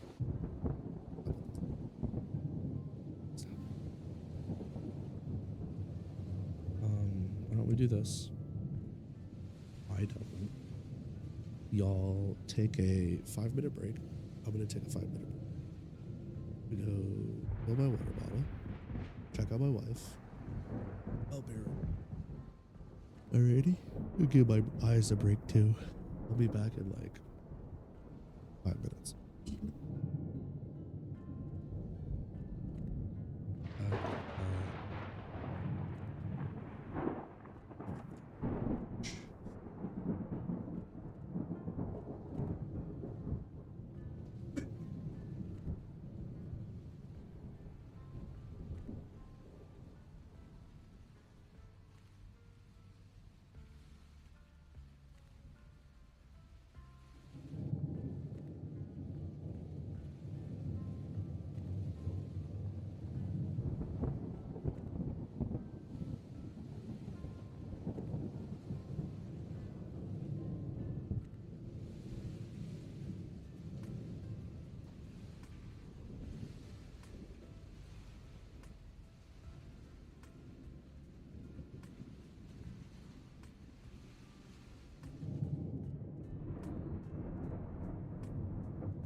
There's 2 cats!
timing be fucking impeccable either way.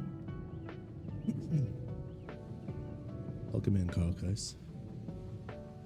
I'm back, chat. Make yourself comfortable, Carl. Rules of Late Night Lucky means you gotta relax or perish. It's fine too, I suppose. Okay.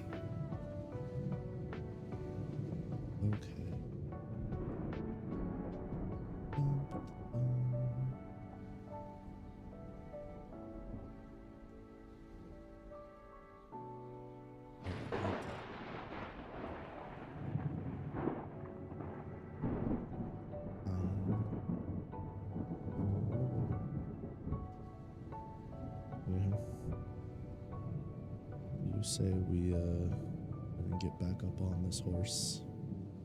Chapter 5, editing time. Yeah? Cruising.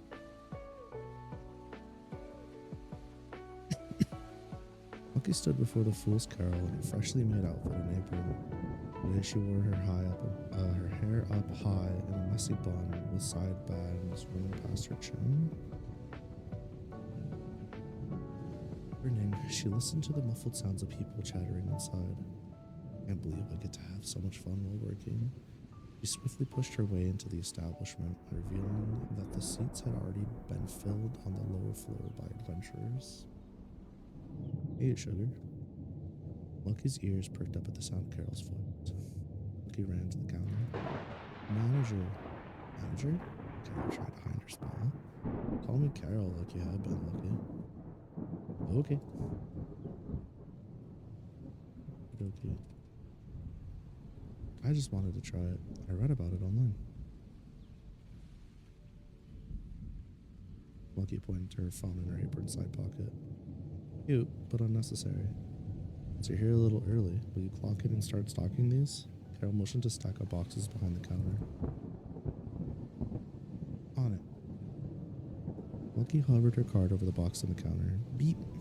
After it registered Lucky's information, got busy slitting various slitting the various boxes open to check their contents. As she went through each, she would make a digital ledger. Would mark a digital ledger she had loaded on her phone. And this one has some shiny bags in them. Lucky examined the foil-made bag that had pictures of beans scattered on it. Huh. This must be the new raspberry flavor. She scoured the shelves for a place to store them, but decided it would be best to put the majority of them upstairs with overstock for now. You must be the new girl, right?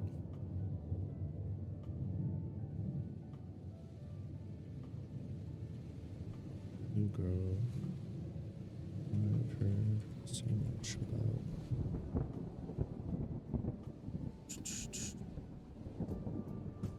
A rough voice came from a helmet that barely poked over the counter. Lucky placed the raspberry coffee bag down and stood up to greet the guest. Hello, master.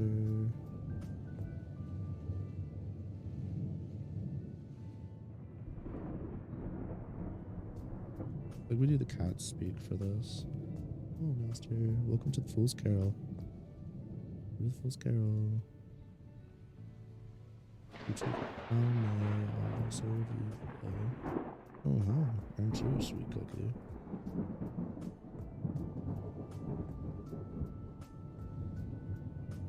Lucky peered over the counter and saw a member of the dwarven race looking back at her. His frizzled red hair was weaved into impressive knots. Even his giant beard was a work of art. It's like a capable adventurer with all gear. Plus he's jacked. The dwarf pointed at a fanciful-looking baked good. It's in the shape of a snapping truffle. A local amphibious sentient fungi.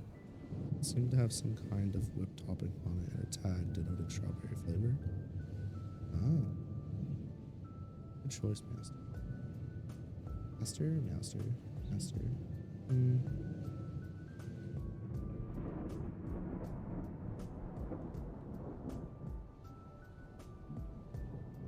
Great choice.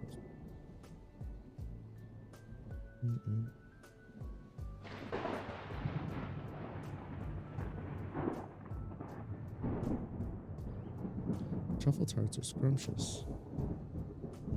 Would you like it to go, or shall I get someone to accompany you upstairs? Lucky grabbed a pair of tongs to fish one of the sweets out of the baker's glass. To go is fine. The adventurer raised their card onto the counter. Would you mind? Not at all, master. Lucky looked down at the dwarf's card. Oh. Oh, wow. A wyvern. She ran it over the box she used earlier to clock in. Eat. You're all set, Master Ogden. May Calamity guide you back to us. That's what it was. Lucky bowed slightly as Ogden thanked her before taking his leave.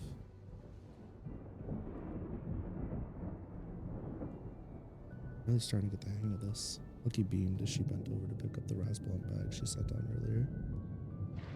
Replacing it into a box, she gathered a few more boxes of arms to bring them upstairs. A couple at a table looked on in awe as she perfectly balanced the towering stack of coffee. With each step, the top box swayed slightly, threatening to fall at a moment's notice. Peering around the corner of the box, she navigated the counter skillfully and made her way to the connecting door of the cafe in the guild.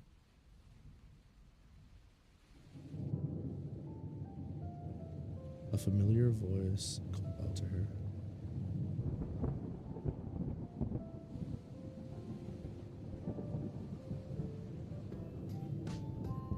Wait up. Wait up, Lucky. Don't push yourself so hard. Let me help. A chipper voice grabbed her attention.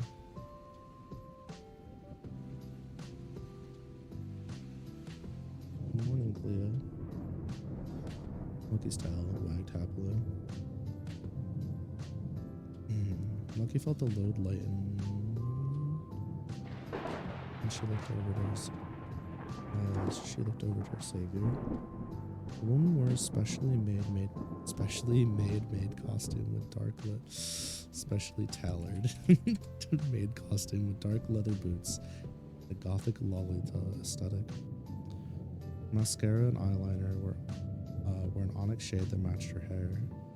All her foxfolk adjusted the boxes in her arms and gave Lucky a grin. Alrighty then, let's get to it, Lucky. Voice danced in the air. Lucky watched Cleo's bushy tail swish from side to side as they proceeded into the guild hall. Are you sure you can step away for a moment? I know you're busy with handmade stuff. Of course, Cleo exclaimed.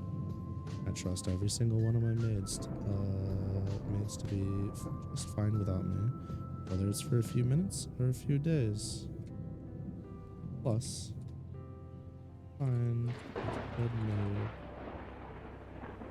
would I be if I let my girls work.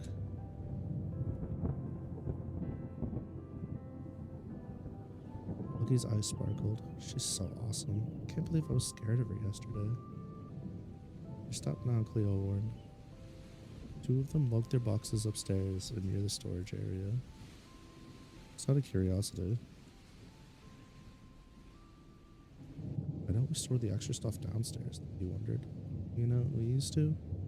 Problem was, the foot traffic for the guild services was so great that it caused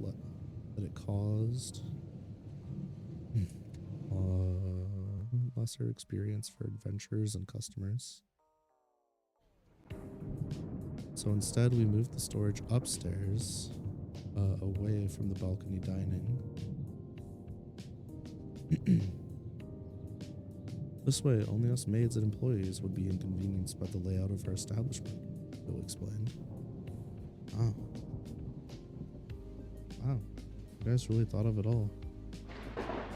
Cleo chuckled as she gave Lucky a hand with her boxes. You are also part of you guys now. Are you liking,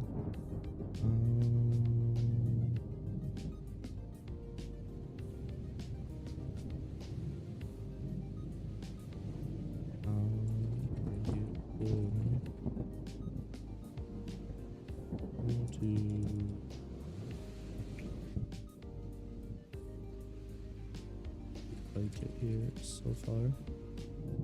Lucky shelved a bag of raspblom. I love it here.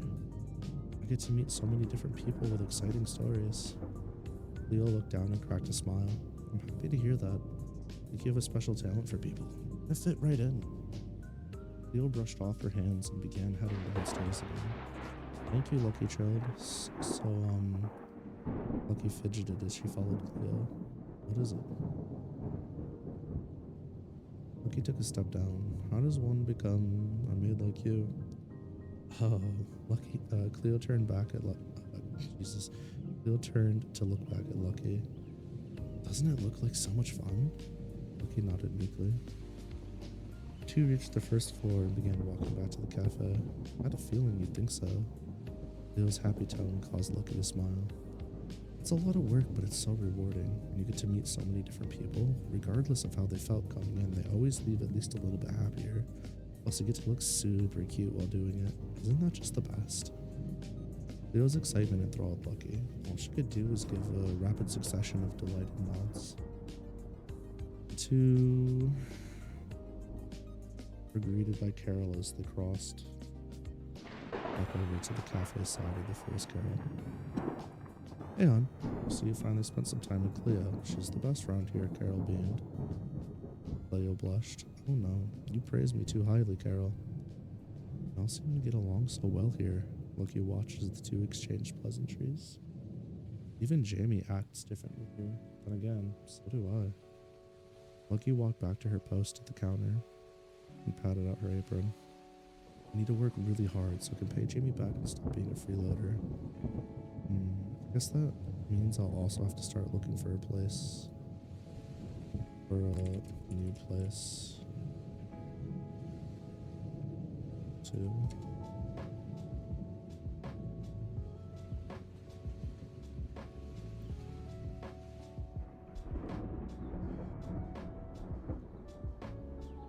Wasn't. Lucky frowned for a moment, but quickly regained her smile.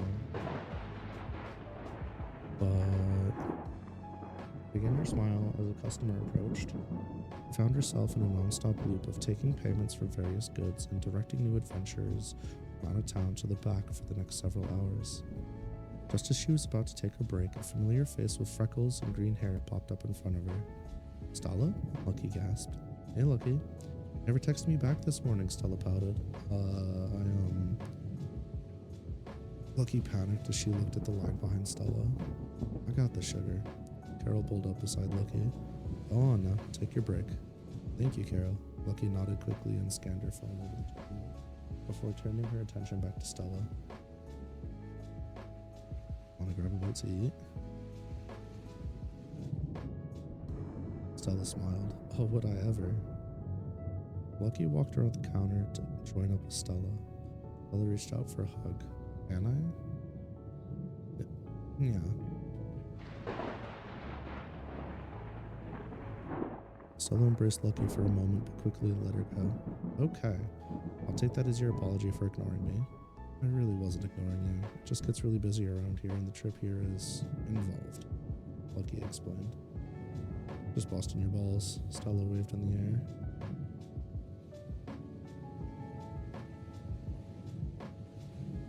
Busting my...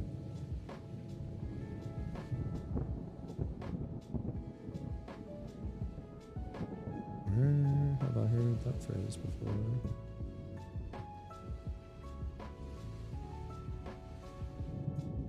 Lucky wondered. Stella pointed towards the ceiling. How about we order, then go eat upstairs?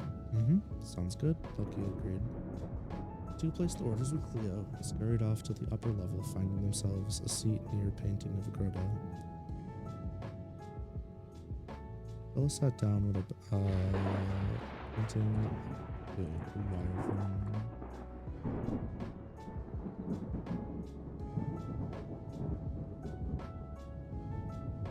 Scurried off to the upper level. They took a seat near a painting of a wyvern and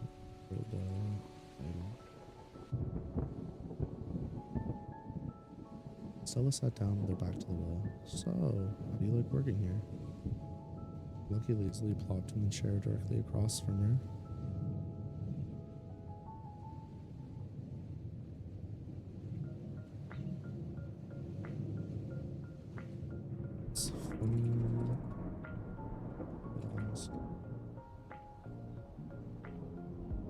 second person has to do that today. I love it so much. It's really busy, but everyone is so nice and awesome.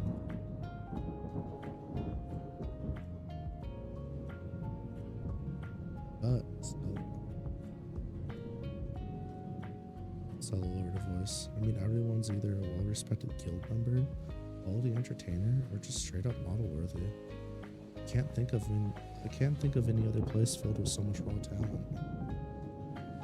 Lucky looked down at the table and her eyes were clouded. Lucky looked down at the table, clouded eyes. And here I am, working with all these amazing people. Not fair to them. I was only given a chance because Jamie's close with the owner. I'm not like them. I don't deserve to work here. For the kindness they've shown me. Lucky's eyes began to well with tears. Stella leaned forward. If I were in your shoes, I couldn't handle the workload they rely on you for. Huh? Lucky looked up stunned. Perplexed. Well, I've been coming here for a long time, you see. And generally speaking, Carol has 2 people on the counter. This way they could rotate helping customers and stocking. Belle held out her hands to count. But it seems like Carol's been trusting you with so much more. Been handling those tasks, plus assisting with bussing tables, filling out guild paperwork, and even running food. It's like totally awesome she trusts you with so much already. Lucky's eyes widened. Wait, really that much? Oh, plus you're so damn cute, people find excuses to come up to you at the counter, causing the line to be longer than normal. Stella rambled on. Lucky examined Stella's face while she continued to praise her. She really means it. Lucky's ears.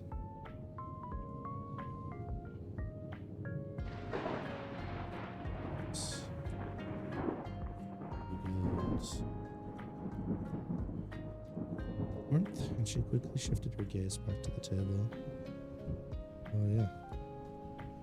Oh yeah, that's a nice table. Let's put the table in. I wonder what kind of wood they used to make this. Lucky tried whistling, but all she could muster was some pathetic buttering. Stella leaned back. Sorry, I wasn't trying to embarrass you. I just thought you needed a little praise for working so hard. Thank you, Stella. Lucky stared at Stella for a moment. So, what do you do for work? Stella looked to her right, casting her gaze out of the massive windows. Can I tell you a secret? Stella asked. Yeah, I won't tell a soul. Lucky held her breath. I work 2 jobs. The first one, my day job is, how do I say this? Basically management of sorts. It's exhausting. I hate it so much, but I really love the people I work with.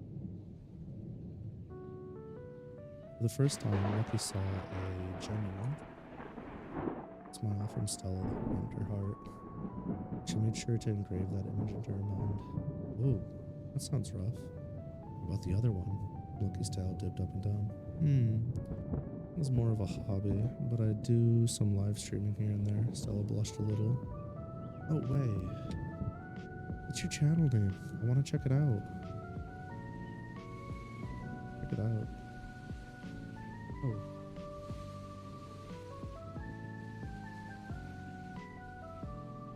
Speaking of streaming,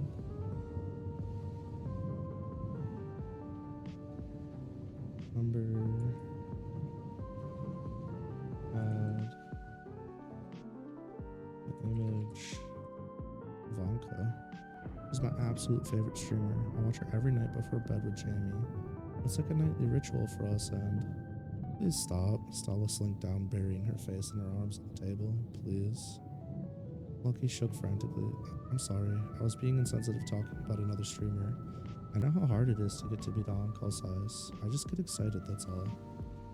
Stella peeked over her forearm, barely exposing her under eye. It's me, Stella whispered. What did you say? I couldn't hear you. He leaned forward. I'm Anka, Lucky, but don't tell anyone, she said a little louder. Huh? What? Stella's Anka? Anka's here with me right now? Thanks for the head pats, rat. Why do I not tell Jane? Appreciate the lurk. Oops. Oh man. I'm totally gonna freak out. Wait. No. Still Stella. Just talk to her like you normally would. Hello, masters. Can I take your orders? A smaller redhead Viara girl poked her nose over the table. Hey, Valerian. Lucky's voice filled with relief. I'm ready if Stella is. Except they placed their order with,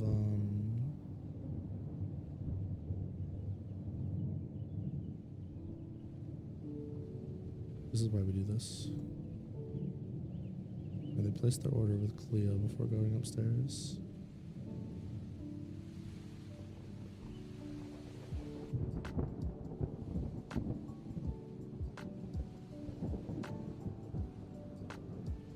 Hey Valerian, Lucky's voice filled with relief. Hello, masters. Are you ready? Ready for your food? Smaller, ready for your meal? Smaller redhead VR girl poked her nose over the table. Hey, Valerian.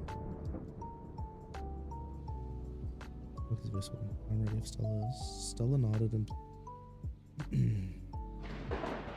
and I'd order of chim chips with a raspberry coffee. Lucky drooled as love cakes with a side of peanut butter and a glass of water was placed in front of her.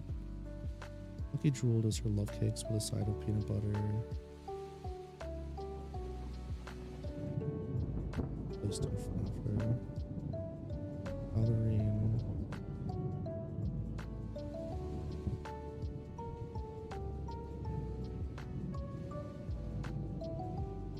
rested Lucky's water.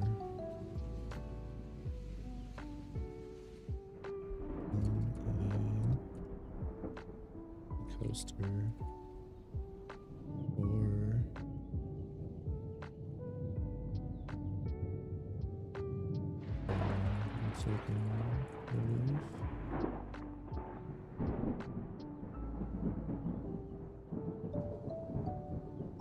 How are the chums? I haven't tried them yet, Lucky asked. Absolutely delectable, Stella said meekly. Listen, can we just forget about this? Eating? Oh, but I was looking forward to eating with you. Lucky looked dejected. Stella eyed Lucky's face for a moment. She's treating me like a normal person still. Changed. She grinned a bit before giggling. Oh, goof, I still want to eat. Her laugh made Lucky's tail bounce. Never mind all that. You know what I want more than anything in the whole wide world? She shook her head and leaned towards Stella. Oh, what is it? Stella's eyes lit up. I want my uncle to be able to retire and spend all day spoiling me like he used to when I was young. I think you're pretty young still, Lucky raised her eyebrow. Well, yeah, I'm only 26, but I mean when I was a child. Lucky nodded in understanding. He used to spend all day with me running around town, playing with toys and animals. It was the best.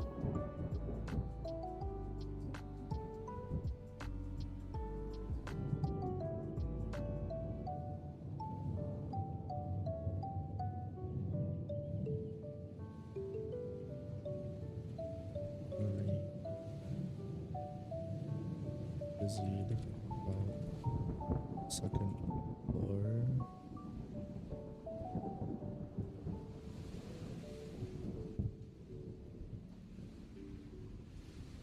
Why the fuck does it do that randomly? I'll never look up.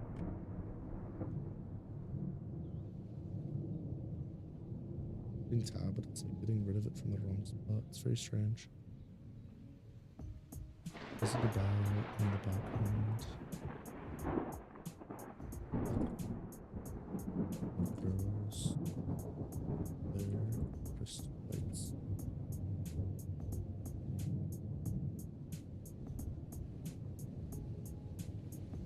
Oops. So what changed? Lucky wondered aloud, stuffing a fork full of love cake into her mouth. Another fork full of love cake into her mouth. where I studied the disc-shaped chocolate-covered biscuits in front of Stella. When my father passed away, my uncle had to take over the family business. Stella slumped in a chair. Freaking sucks. I always hated it, and now it took my uncle away from me. Stella clenched her fist. That's why I want to become a super popular streamer. If I make enough money, my uncle will never have to work a day in his life again. Oh. He clapped softly. It sounds really intense. Anyone could do it. Do it, I know you can. Stella grabbed a Chim Chim chip from her plate and placed it on the edge of Lucky's. It's for believing in me. Enough about me, what about you? What about me? Lucky pointed at herself. A few crumbs were on her cheek. Well, is there anything you want to do? Any goals or dreams you'd like to reach out and grab? Stella smiled sweetly at Lucky. Well, Lucky's face darkened as she pondered the question. Stella reached across the table and wiped the crumbs off Lucky's face. It's okay if you don't feel comfortable sharing. I won't hold it against you. Not that. Just feels silly in comparison, Lucky admitted.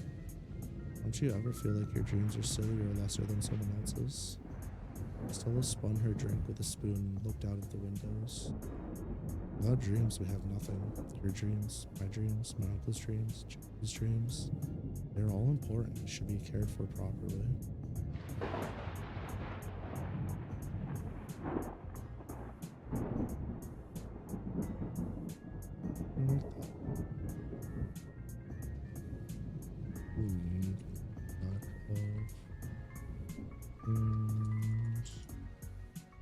Chin back of her wrist.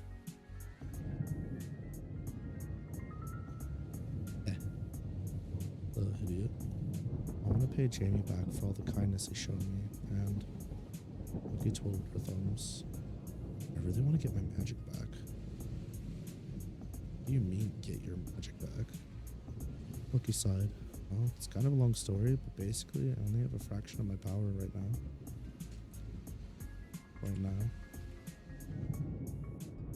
Gone to the doctor? The hospital here is really good, and they have experience with cases of the burning. Stella inquired.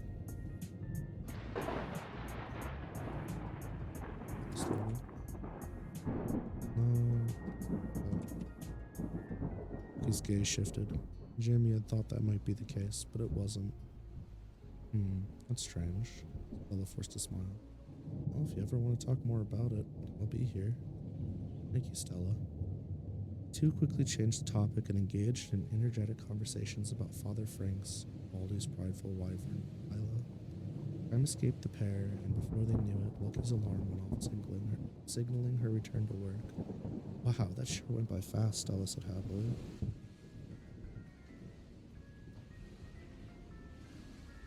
Lucky's smile was faint. Yeah, wish I had more time. There's always tomorrow. Plus, you could text me whenever you want. Bella held her phone in front of her face. Her Alma figurine danced on the tether that connected it to her device. You know, Jamie really likes Alma too. Stella grinned. You must really like Jamie. You talked about him more than you talked about yourself today, she teased. I gotta get back to work. See you later. Lucky got up and looked away in an attempt to hide her face. See you soon, Lucky. Stella watched as Lucky ran off to head downstairs. That girl, she has no idea, does she?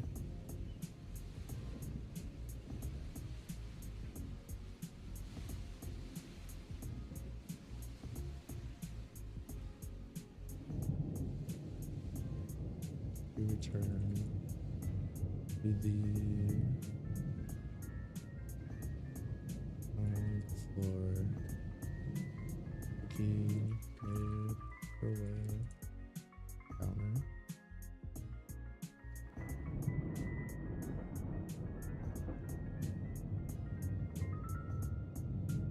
Line scene died down absence.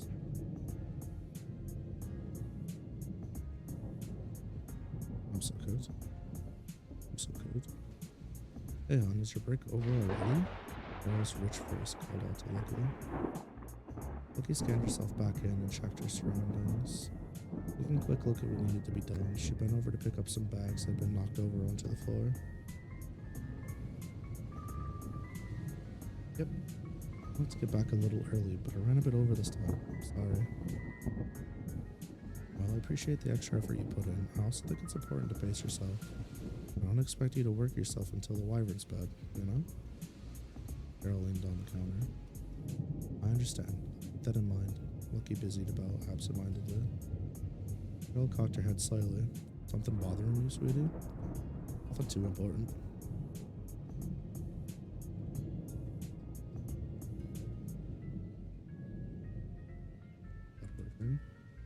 Want to talk about it? Carol asked.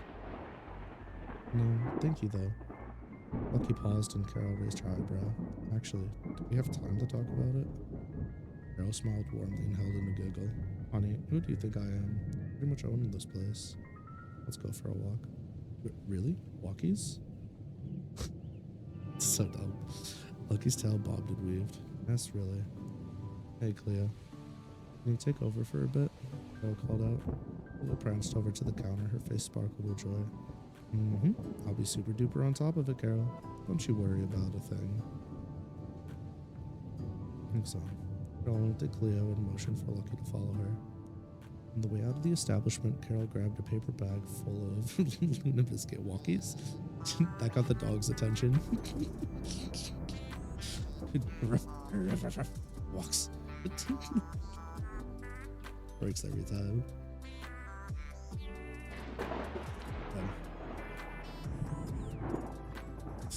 What in the Animal Crossing ass lo-fi is this? Oh, shit.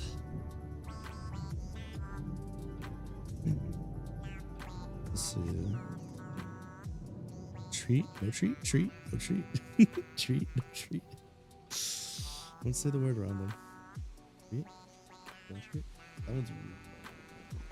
What was the word they knew at the end? It was like movie or snap. It was like movie or some stupid shit. It was unrelated. They couldn't spell anything, but they knew what that was. What a good time.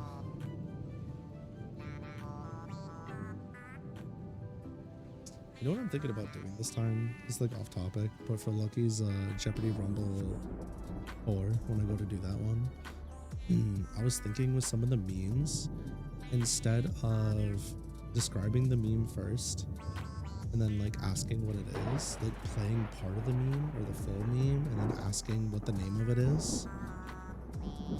Like for example, that one. Play like the first part of it.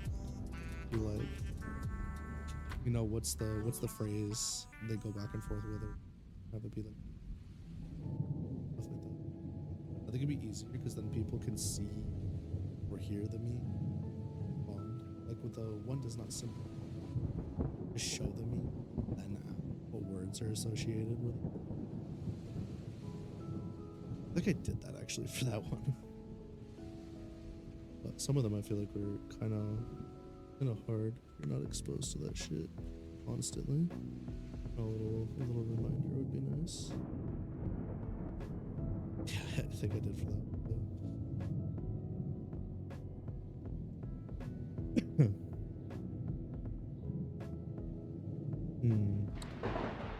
I think the editor just something. Yeah, they did. Nice. Cool. Well, my first Pokemon stream's edited now. That's nice. Check that after stream. And alright, on the way out of the establishment, Carol grabbed a paper bag full of Luna biscuits.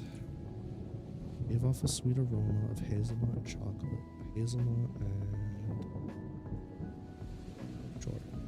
yes? No. Hazelnut and cream? Hazelnut and what the fuck was I doing for Luna biscuit? Hazelnut something.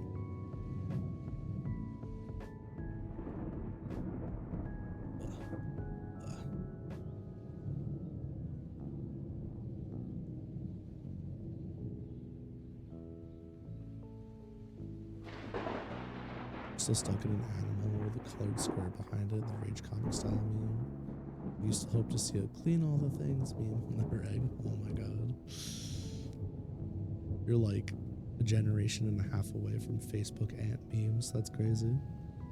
I don't mean like a generation human years wise, I mean like meme years wise. Your memeology is cooked. You know, maybe it's just actually, maybe it's like a cultural diff, like Canada versus US.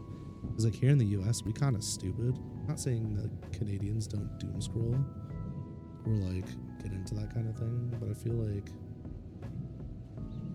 the people, the citizens of the US are kind of fucking brain dead in a volatile way, and the memes kind of rotate faster. I could be lying, I don't know. Because even like I've noticed, even like my UK friends, they're not quite up to speed either. But then like there's people from like the Philippines. Maybe it's just the people I talk to. Maybe it's not like a culture thing.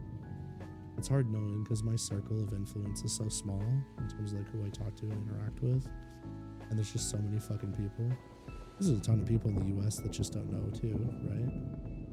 But the way I look at it is if you're in a Twitch stream chat, you're a VTuber or streamer, you're pretty much stuck in the online sphere of interaction. You see a lot of things online constantly. It just kind of comes with the territory.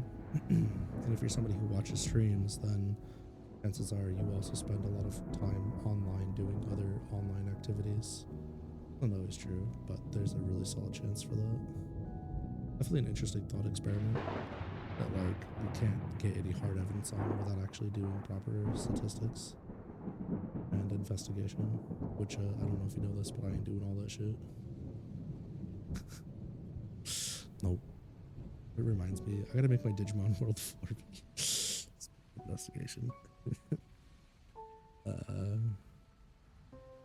As long jam. Too meandered.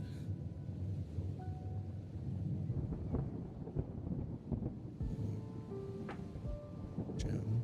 Too meandered down the street. Sounds of merchants yelling and children playing filled their ears. Carol led themselves towards a quaint entertainment block with a small stage and rows of seating centered in its massive opening. Centered within its massive opening. Small stage.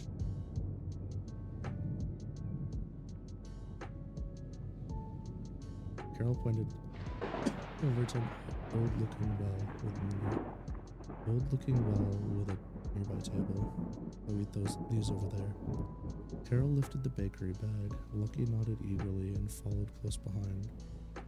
How are you liking working with the Fool's Carol?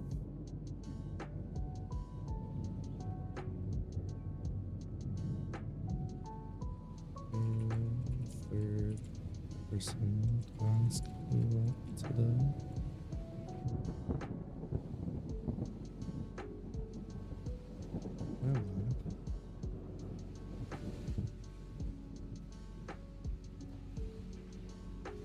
Lucky, giggle.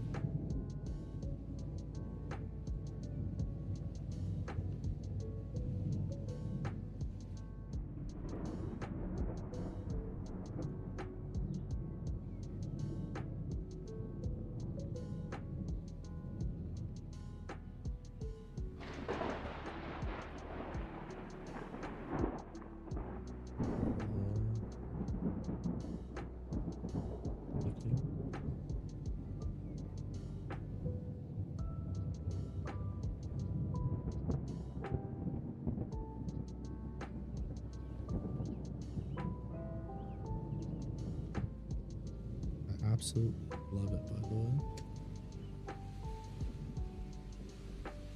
Lucky's tail bounced lightly as she spoke. I meet new people all day long, and I'm even starting to make friends with some of the regulars. Lucky began counting on her hands. Let's see, so far I've met Stella, Rogden, Cleo. I suppose she's technically a co-worker. You think you have 3 devices on and my stream open right now? Your PC's on for reasons. What do you mean for a reason? That mean the corner of your iPad to watch? We don't want to make noise, so you're listening with headphones plugged into your phone because Apple has less hold. Okay, first of all, why do you have me open on your PC if you're not at your PC? I guess the iPad phone combo I could get is like you don't want to make noise, right? Just Jesus Christ.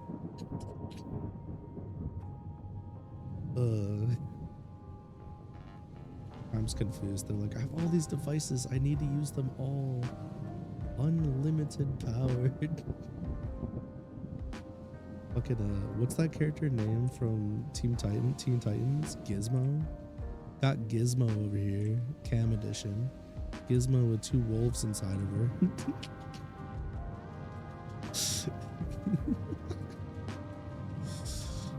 Homegirl said, "She, I got 3 pounds, all for the stream and none for the hose." Oh, why am I so fucking funny?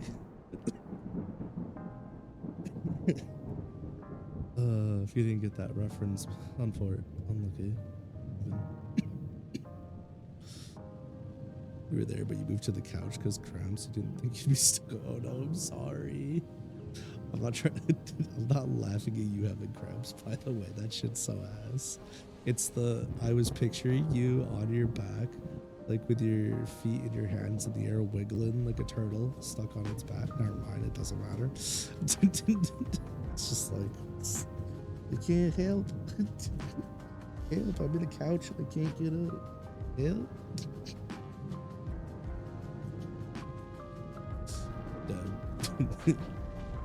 Really on for it. Oh man. I had a dream once that I developed Tarako. I had a dream I developed the power from, what was it? Green Mile? 8 Mile? What's the one?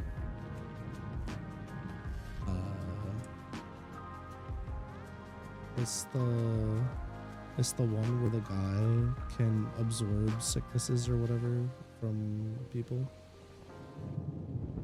I had a dream where I got that ability, but it was specifically only for absorbing my wife's like period pains and shit.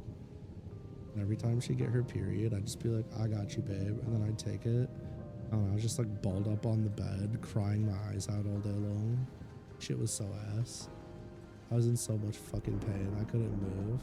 I was like, "Why do you do this to yourself?" Shit's so ass. She's like, "I don't choose it." I'm like, "I know, I'm just She's like, the red mile tempest. Ew, gross. Yucky. Good thing it was only a dream, though. Well, that's good to hear, but what about me, Carol Tears? Please look at your DMs for funny gif. I can check them out. Yeah, that's exactly what I was picturing too. Will this open in the right browser? It does. This is what I was picturing Cam doing.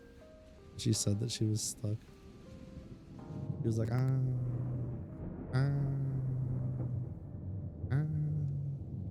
oh shit, you sent the thingamabibber. Thingamadibber. Bibber.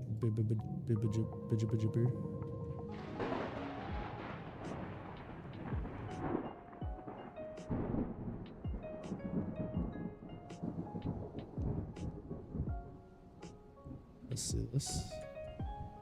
I need to go to the outline.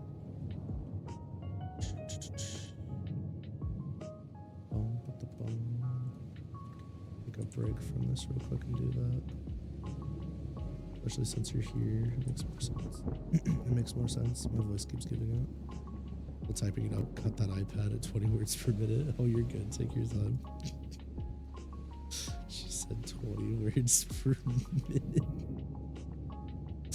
Holy fuck. You chose a wolf? You chose a doggy? You should switch to fucking... you should switch to an earthworm with them speeds. That's crazy. An earthworm in the air, I guess. Oh, man. Oops, I'm done. I think he panicked as they reached the table. I didn't mean anything by it. More like a boss or a person I respect. I'd like to be friends one day, though. Carol sat down and smiled warmly. Relax, I'm just teasing you. Carol watched as Lucky loosened up. That makes me happy to hear. I'm glad you're having such a good time with us. Carol leaned forward and rested her jaw on her right fist. Me too. Lucky beamed. What's eating at you? Where to put this? Lucky pondered. Take your time. Carol pulled out a biscuit. You don't make it back before closing, that's okay. Cleo's got this. Upon hearing Carol's soothing voice, her shoulders, a deep breath. I'm thinking a lot since I came here.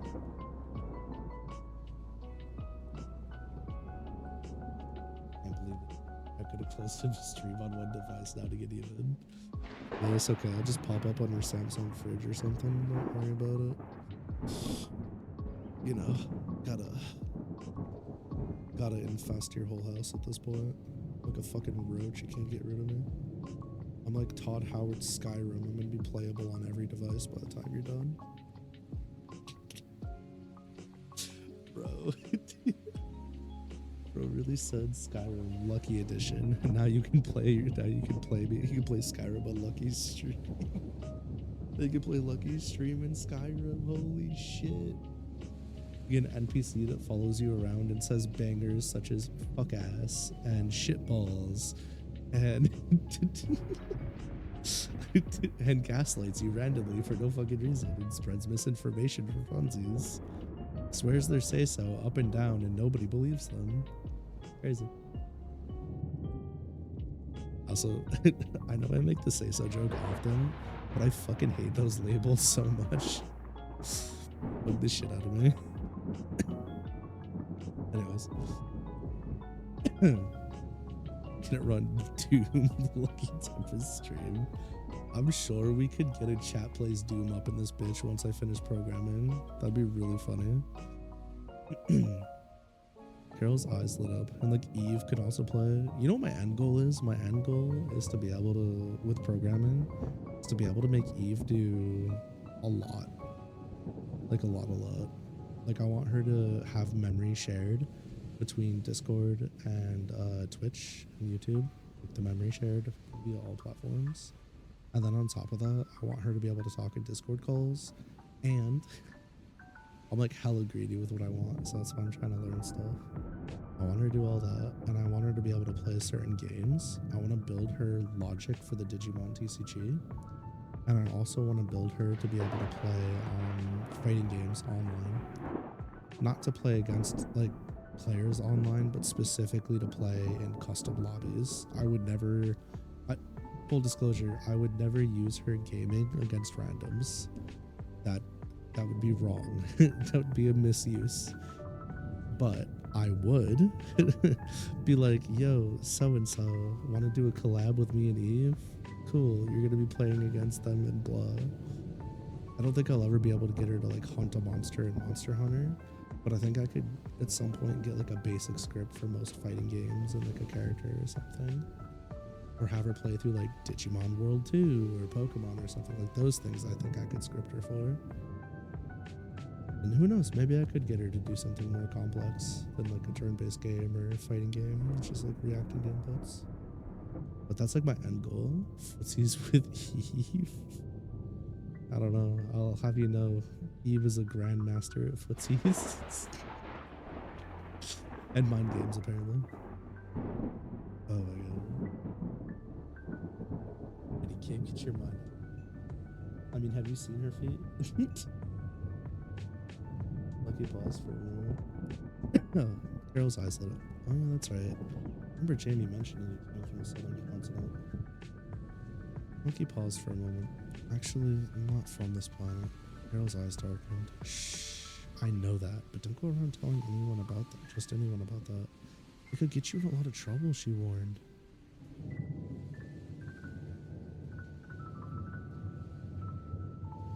Or just anyone. Carol's eyes softened at Lucky's earnest response.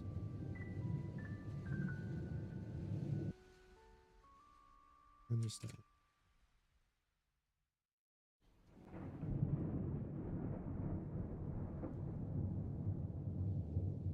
Please, right there.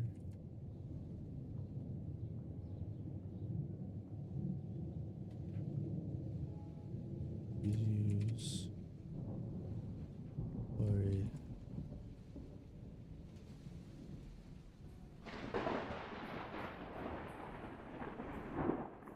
Continue. I think it'd be nice to pay. I don't know why I keep saying ice. I think it'd be nice to pay back Jamie all the money he spent on me. Just the food and the clothes, but the time he spent caring for me when I came here, and the place to stay as well. Lucky's tail thudded calmly against the chair legs beneath her. Oh, Lucky, Carol said. This probably goes without saying, but Jamie isn't expecting you to pay him back, regardless of the jokes he might make. However, I do think that that's a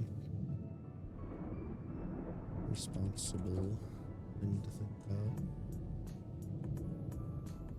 Yeah, I know. Lucky frowned. I really need to get full control of my mind again. But I also feel incomplete, empty. Lucky stared a hole into the table. Anna burnt? Carol asked. Lucky shook her head inside. No, Jamie already checked that. Thinks it's a mental block or something. Sounds awfully frustrating, Carol admitted. It's so bad. Lucky's whispered, her voice trailing off. Carol raised her brow. Wouldn't it be so bad if what, hon? Lucky's eyes welled with tears. Wouldn't it be so bad if my sister were... Wouldn't it be so bad if my sister was here with me? We're here with me? Lucky's tail dropped as she hung her head. I miss her so much more than I thought I would miss anything. I miss her so much more than I thought I could. Okay. Could miss anything. It's such paw shit. His tears began to wet her apron. Bullshit, she whimpered.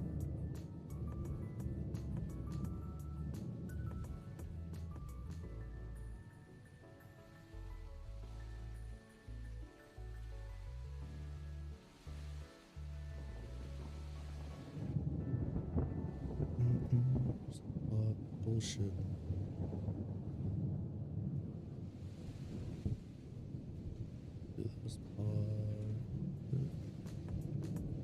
Joe got up and walked around the small table, lifted her arms out. Want one? Lucky dropped her head into Carol's chest as she bawled. Wrapping her arms around Carol caused her cries to become muffled. There, there, Carol hummed as she patted the top of Lucky's head. Did you ask Jamie for help looking for your sister? Maybe post a request with the guild, Carol said quietly. Can't ask Jamie, mumbled in Carol's blouse. Of course you can. I'm glad to help. I know, Lucky whined. That's the problem. Just drop everything to help me find her. I don't want to burden him. If I get my magic back, I could easily find her myself.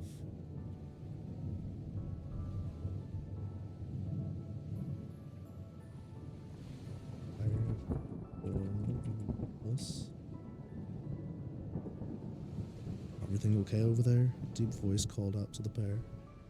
Carol looked up and saw a towering deep Demione with dark blue skin, short messy black hair, and piercing purple eyes. Oh, hey Claude. Everything's okay. We were just talking. Carol gave him a wry smile. Cheese was here too. Cheese, we missed your fancy baking. Slightly below average-sized human woman with straight blonde hair. Her head around Claude. Her red eyes twinkled with mischief. Silly me. I should have thought you'd be here, Chizu. Carol gave her a wave. I almost never see you two apart. Claude is Chizu's best friend. Chizu wanted to make sure you didn't get lost today. Her higher-pitched voice rang through the square. I told you 1,000,000 times I won't get lost, Claude grumbled. Chizu grabbed Claude's arm. Chizu knows you best, and Chizu says you would. I said, so what are you two up to? Claude was cut off by Carol's questions. Running errands for the shrine? Claude shrugged. You could say that. Chizu's going with Claude to talk to someone really important. Chizu was worried about Claude going to meet them alone because, well, Claude isn't as good with Chizu at talking to people. Chizu's smug grin caused Claude to frown. Hold on, I need to mute for a sec.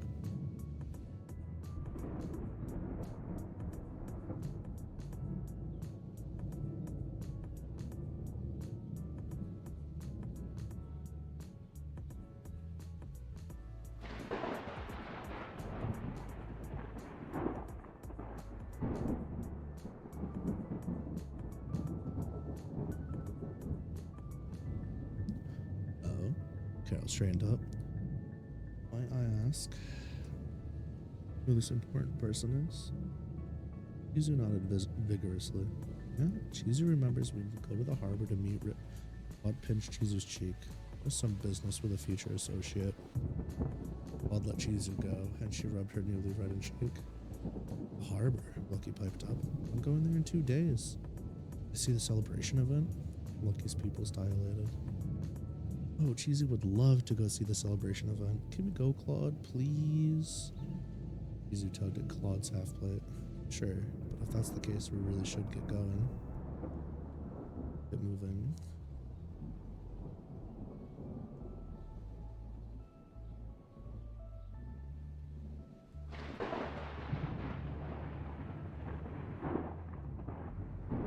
Chizu.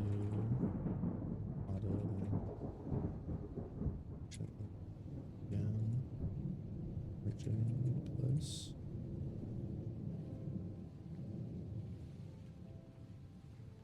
All right. We bid their farewells and bye-bye. Two bid their farewells and walked west of the square. Their absence, mostly Chizu's, the square got a lot quieter. You know, Claude doesn't show it, but he really does care for Chizu. Nibbled on a Luna biscuit.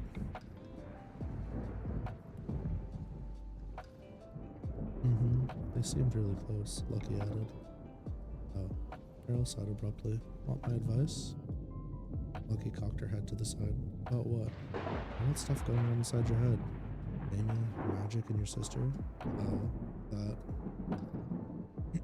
Lucky sighed. Yeah, I suppose. Carol looked off into the distance. And for starters, Jamie's gonna do what he wants when he wants, so I wouldn't worry too much about him. For that. I mean, if he wants to help you, he will. Otherwise, he won't. Never quite pinned down how he prioritizes things, but I know this. Once he's made up his mind to help someone, he doesn't half-ass it, Carol explained.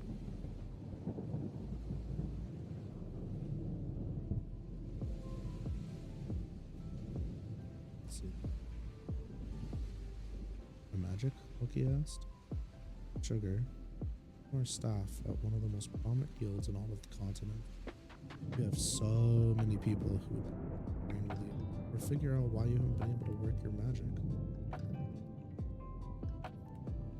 Includes me. May not look it. I'm a pretty good teacher. Huh? Lucky's ears wiggled. I'd love for you to help me out when you can. As well. I'll stood up and brushed some crumbs off of herself. We start tomorrow. Come to work early and we'll begin your training. Lucky stood up and followed Carol. Okie. And when you're ready, Carol looked back at Lucky and paused. You're ready to find your sister? Have the resources of a fool's Carol behind you.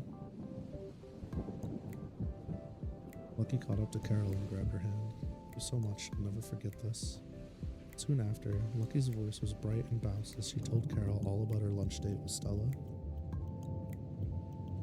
Per chapter. Not really a lot of changes to be had, are there? That was probably one of the more straightforward chapters outside of the beginning ones.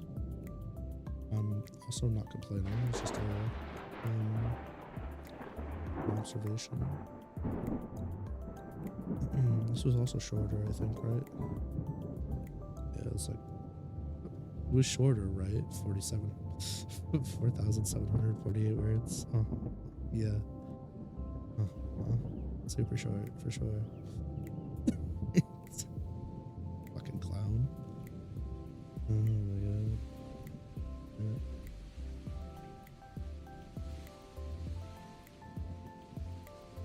We're like halfway through editing. It's 13 chapters. We're at chapter 6 now. Let that sink in. Let that sink in for a sec. This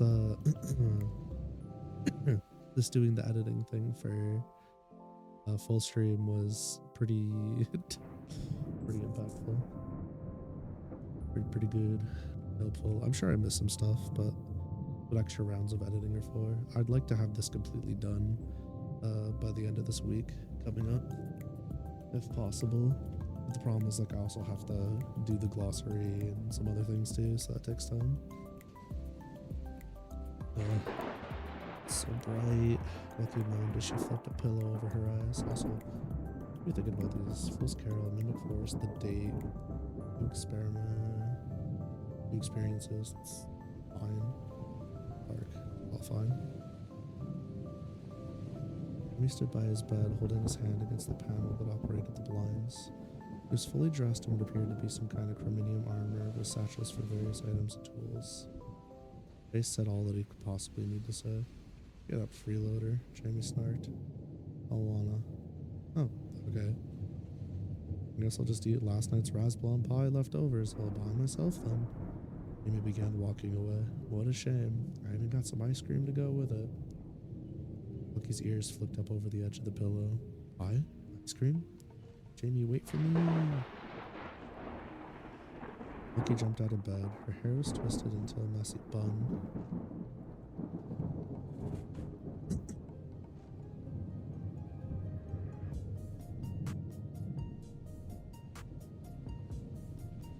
Her eyes.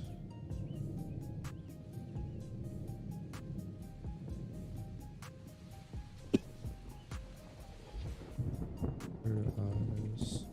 Bloodshot.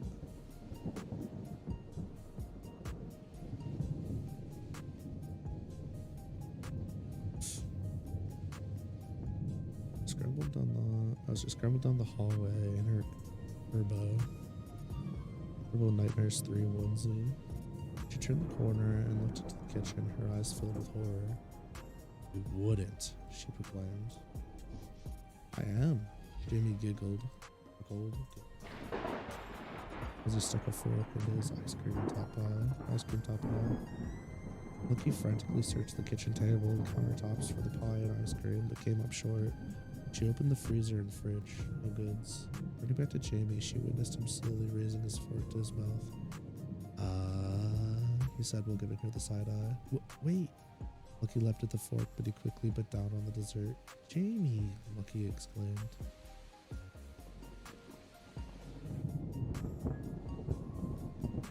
Here, want some? Poked his fork into the sweet again and held it out to her, offering a bite. Your lips were just on that, she protested. He rolled his eyes. I'm not sick.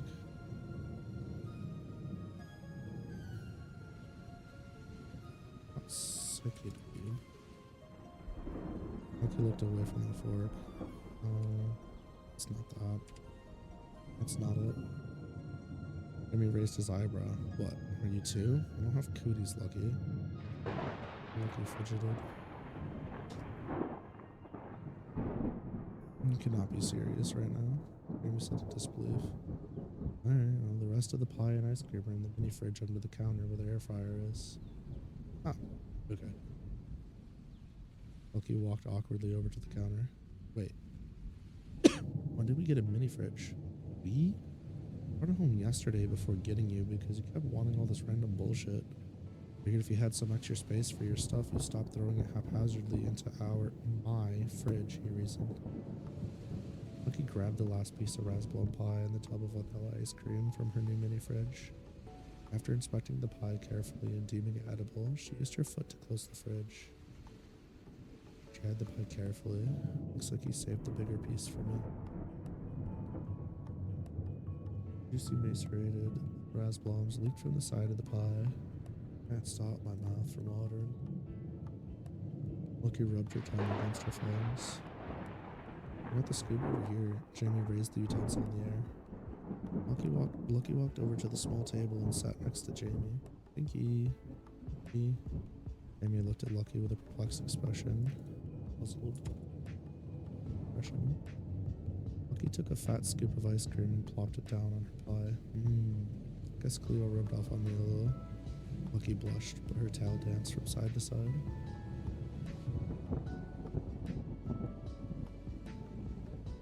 Jamie stuffed his mouth to hide his smile. I'm glad you're having fun. I knew you'd get along with everyone there. Yep. Oh, I almost forgot. I gotta go. Lucky opened her mouth and stuffed the entire pie to her trap, leaving the crust behind. Quickly grabbing the plate, she ran to the sink and began washing it. Emma watched her flutter about with intrigue. I can get that if you're in a hurry, you know. Oh, thank you.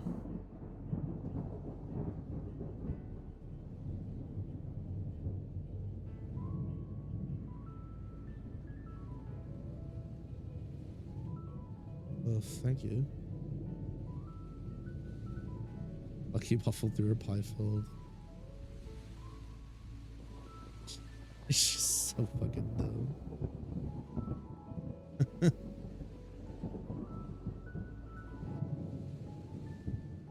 Cheeks. Sure, anytime. Pick you up for work after I finish my quest today. Sound good? Let me watch as she ran towards his bedroom. Peeling back around the hallway corner, Lucky stopped in front of the kitchen area, eyeing Jamie for a moment. With a massive gulp, she swallowed the rest of her pie and her skin began to skitter. Silver hair fell into knee-long twin tails, and a crescent moon pendant attached itself to a black choker that clung to her neck. Jamie's mouth widened as he bore witness to Lucky's outfit of choice. It wasn't something he'd seen before at the Fool's Carol. Instead, Lucky had donned what appeared to be an adventurer's attire. While it lacked in resistances that the true armor would afford, visibly it was the real deal. The hood hung on her back, shoulder guards for protection. Breastplate gave way to skin-tight leather material. Breastplate gave way to skin-tight leather material that covered her abdomen. Around her waist was a satchel to carry a book and various trinkets. Her thigh highs ran down to her rugged boots. Going to fight an army or something? Jamie asked. Lucky shook her head. But how do I look? Jamie grinned. A little too good if I'm being completely honest. Lucky hung her head momentarily before abruptly running over to Jamie and giving a hug. I'm off at 4 today. Don't be late. He whispered in his ear before darting out of the house. Don't be late. Noted. Jamie held his hand to his ear and watched her leave. He couldn't see it. But he knew that his face was bright red. Yeah. Punk.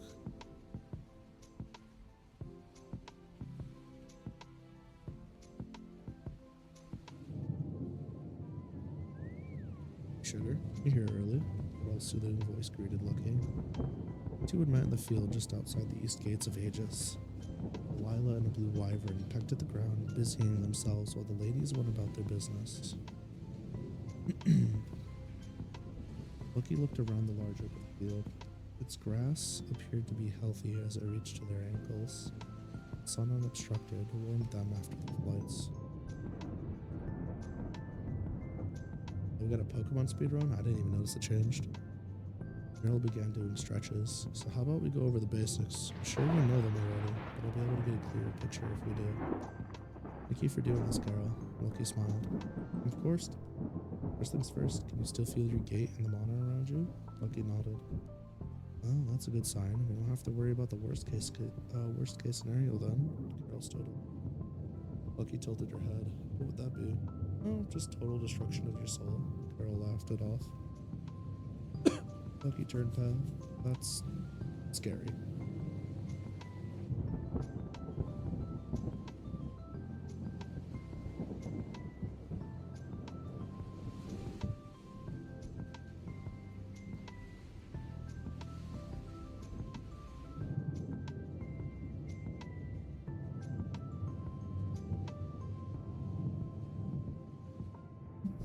Might be ahead of mute. Damn. Surprised my voice hasn't dipped out on me yet. Alright. Enough wasting time. Close your eyes, Carol ordered. Lucky obliged and closed her eyes. Feel the wind in the air, Carol said softly. The warmth on your skin. Feel how your heart beats against your chest. Breathe. It all in. His breathing slowed to a crawl and she felt her body get a little lighter. Good. Imagine your heart pumping. Feel your blood travel through your body. Picture the course it takes, leaving your heart, returning to it. Carol's voice grew softer, yet she never got quieter. Within moments, Lucky could feel traces of burning throughout her body, like a rope winding through her veins, heating her up. Carol continued her instruction. Picture your heart opening to the world, possibility of magic. Allow it to pump freely into the world around you. The burning sensation grew as Lucky began to feel her clothing and hair stir around her. Now hold on to the warmth. Welcome it. Cherish it. Let it wash over you like a wave at sea. Lucky began sweating. Her entire body felt like it was on fire. Thoughts had completely disappeared. The only thing she could focus on was the bright burning flame. Enveloped her. Lucky, respond if you can hear me. Lucky remained silent, unmoving, and the air around her grew dense, filled with her mind. Air whipped in the wake of her aura, and the grass below was ripped from the ground. Fast learner, whelp. Fast learner. Well?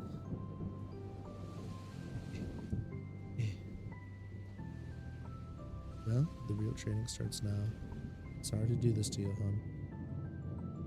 Carol sighed and took an offensive stance. Her leg muscles bulged for a moment before she leapt at Lucky with blistering speed. Lucky's eyes rapidly moved under her eyelids, though she were dreaming. Right as Carol's hand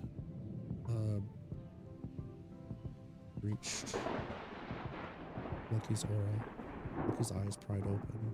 Only a moment to dodge, Lucky slipped to the side, narrowly avoiding Carol's grasp. Okay. This entire section is going to wind up needing a read. See that? Carol looked at her empty hand in surprise. Wow, that was unexpected. I slowed down so I wouldn't hurt you, but I didn't think you'd actually fit and dodge. Lucky Killing gasped for air, then wiped the sweat from her brow. Her vision was somewhat blurry. Her knees struggled to hold the weight of her body. It's safe to say you aren't having any issues with your gait, Carol said happily. What? Lucky gasped.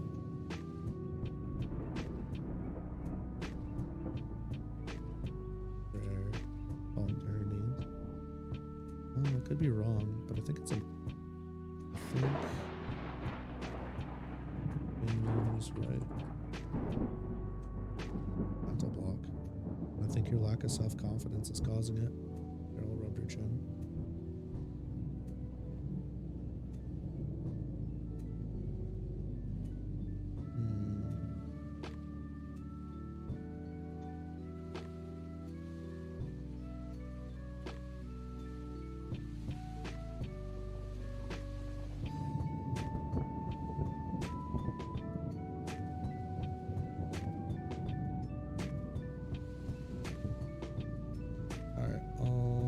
Has to go.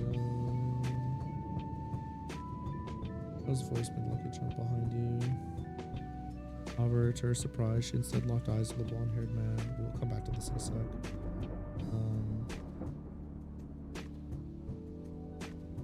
Blonde-haired man, not much taller than herself. His deep garnet eyes locked with hers before turning his attention beyond her.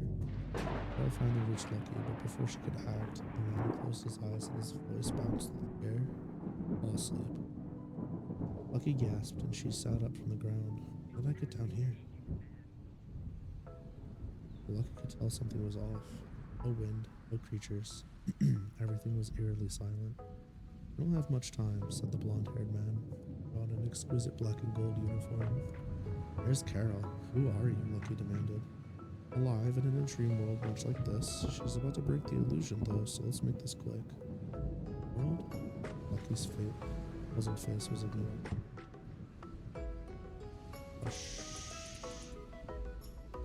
Face was ignored. The man spoke quickly. Eve sends her regards, and me with a message. Is she okay? He jumped to her feet. He instructed me to tell you this. I'm glad you're safe now. Everything's so fine here. It pains me I cannot be by your side. It pains me that I cannot be by your side. But I need more time. I miss you and hope you are in good health. That was all she wanted to say. The man looked over his shoulder. It seems we're out of time. Do not go looking for her. Until next time. Wait, what did she mean by needing more time? And next time? When will I see you again? Lucky began rambling.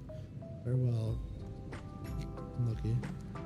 His voice trailed off as he dissipated from her view. Wait, who the fuck are you? Lucky yelled into the darkness. Okay, go back. We're good. So, we need to get rid of all of this. The entire fight between Lucky and her.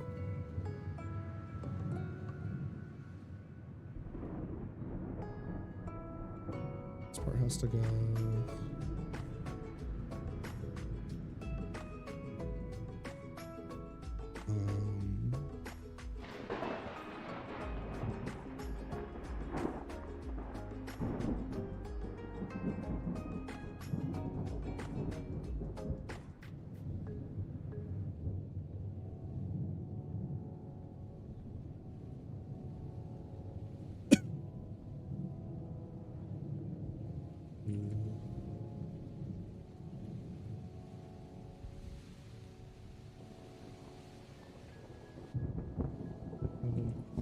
This way.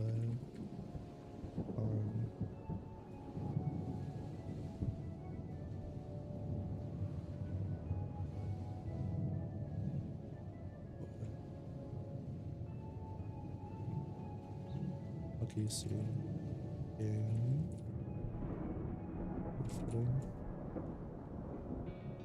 Whisker, everything, leveled up.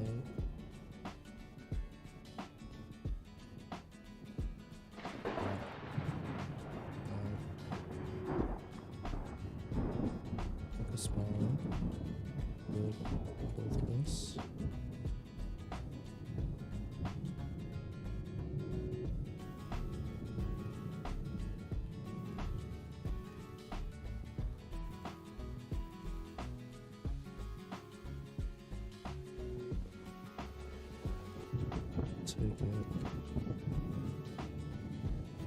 the same here.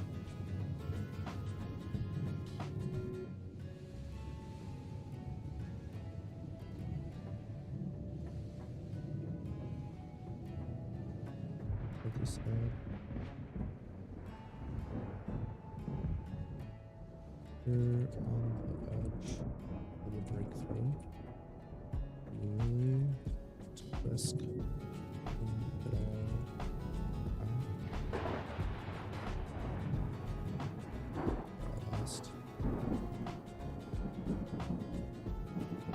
We should square it up.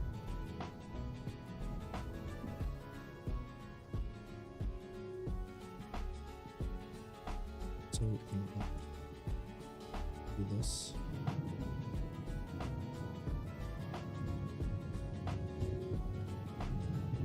Carol once again leapt at Lucky. This time her momentum didn't falter. Lucky's body moved on its own, rolling to the side out of harm's way. She seemed to have grown accustomed to the burning sensation as she no longer noticed it as much. Her eyes locked on to Carol's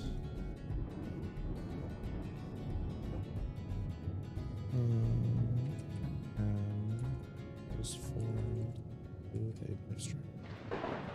Was inches away from her right eye. Lucky rolled onto her back, kicking upwards into the air. Carol managed to slip the kick by bending her back towards the sky. With a push off the ground, Lucky performed a backflip on her feet. You're definitely faster than some Sparrow ranked. Sparrow ranked. Echoes, I know. Carol said gleefully. Sized up Lucky. You've got more in the tank.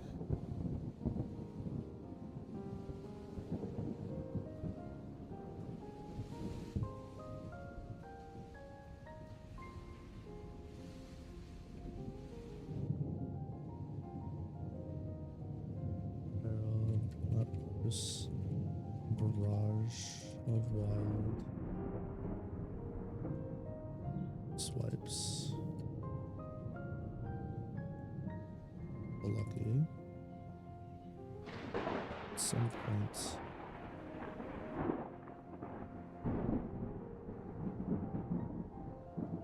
Lucky continued to dodge for a short while, but found herself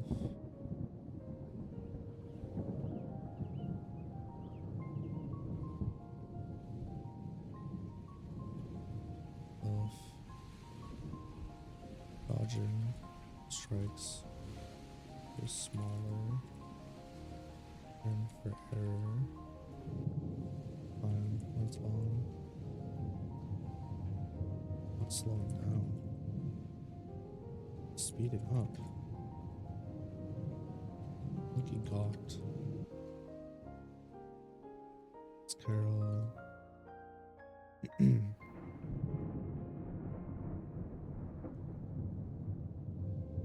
Just Lucky down. Sinister mana. Lord and Carol. This hard.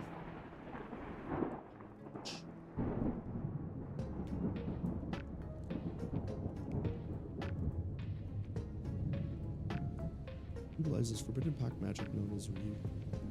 DD's twin sister Krma is killed while sealing away Fenrir shares Carol's body as her shadow. Krma is able to materialize against Carol's will. Krma does not need sustenance, sleep, or any upkeep as she has her own mana reserve and no true body. Krma's talents are exceptional in darkness, but unless Carol positions herself well in lighting or in the day, Krma's capable of using. Carol has a knack for necromancy. Her mana reserves are below average for a human. More than makes up for that. Carol is unaware that when she took on Krma's gate, she also took Fenrir's with her. Carol was sickly growing up. She has amazing fortitude due to her pact with Krma.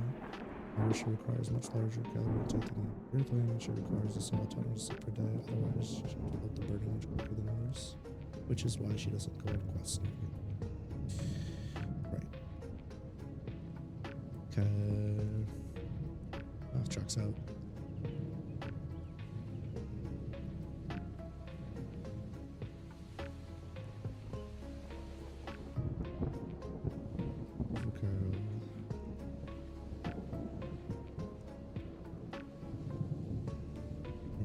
Word from Carol once she closed gap.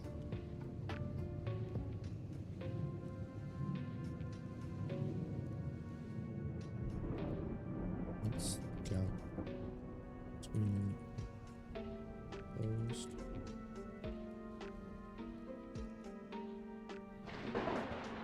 Just from a report from Carol and the gap between them closed once more.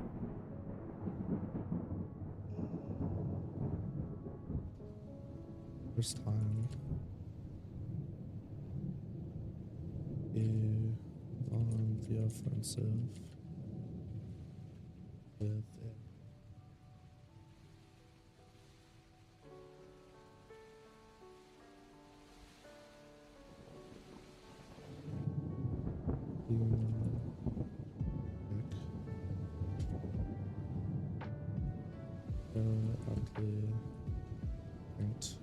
The hit.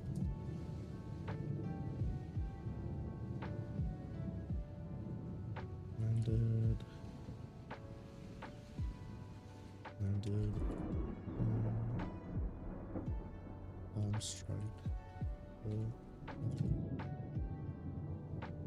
Polar plexus. Woodland. Not. River. Descent. Line.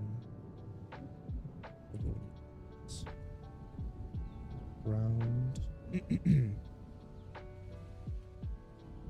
Get in. Us. The field. Uses. Cross.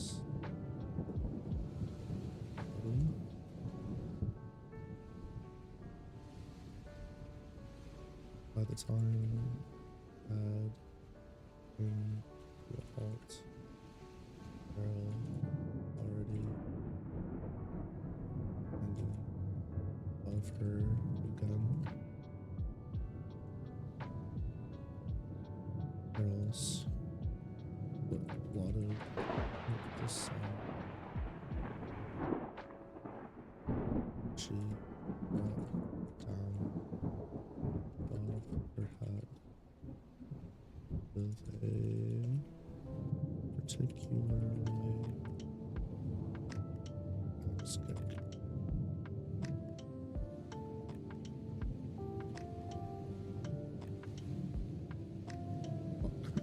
We dodge it. He bounced into arrow.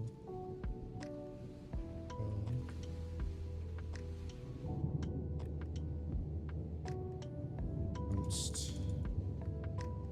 over arrow.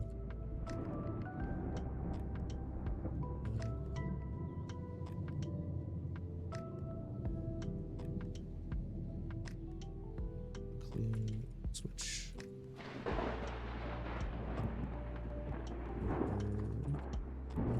Hold on.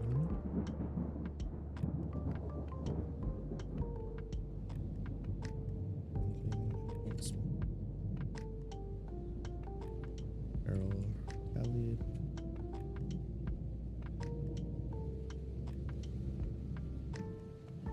The spit of breakfast. Lucky. Nice.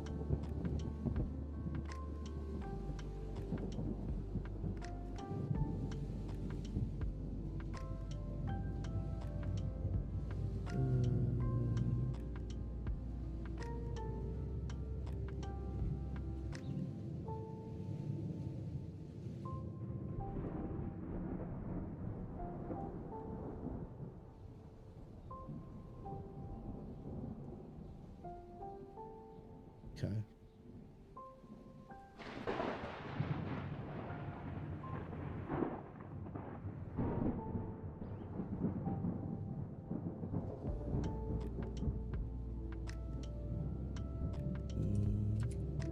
Right side. Nice.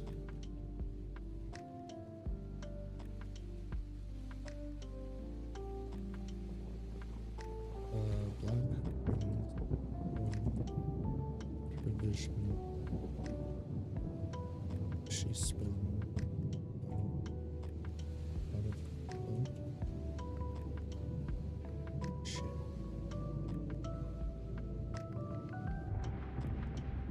No shadow.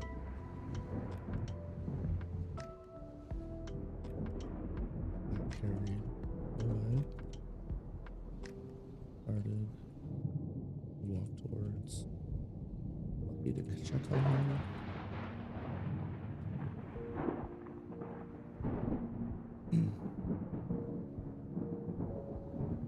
Sun landed further away.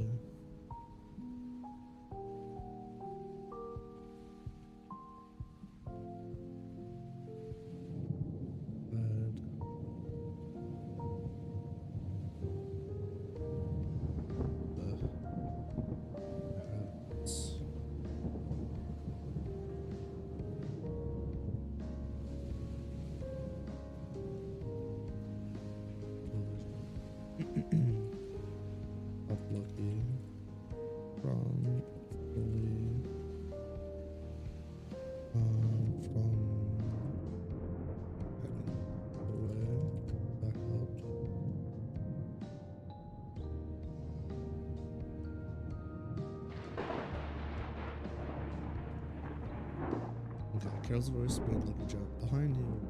Lucky turned and braced herself for one of Carol's attacks. However, to her surprise, she had locked eyes with a blonde man. Not to tell herself. Deep Krma eyes locked with her turn. Okay. Carol finally reached Lucky. I think we did all this already. Okay. Wait, who the fuck are you? Lucky yelled into the emptiness.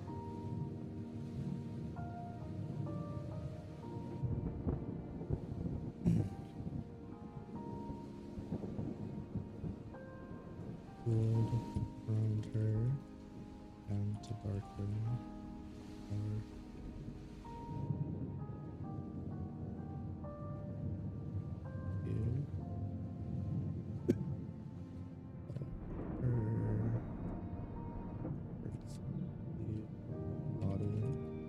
She collapsed.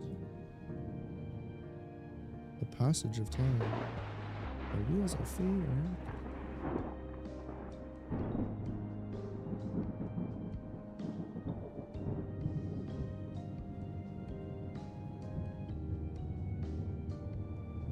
Are you sure she's okay? A familiar peppy voice rang through Lucky's consciousness. Lucky opened her left eye and saw what appeared to be Cleo's round backside inches away from her face. Not that I don't appreciate the view. Would you please move? Lucky. Cleo spun around and wrapped her arms around Lucky. Oh my G, I'm so glad you're okay. I didn't rough her up that bad. Goodness.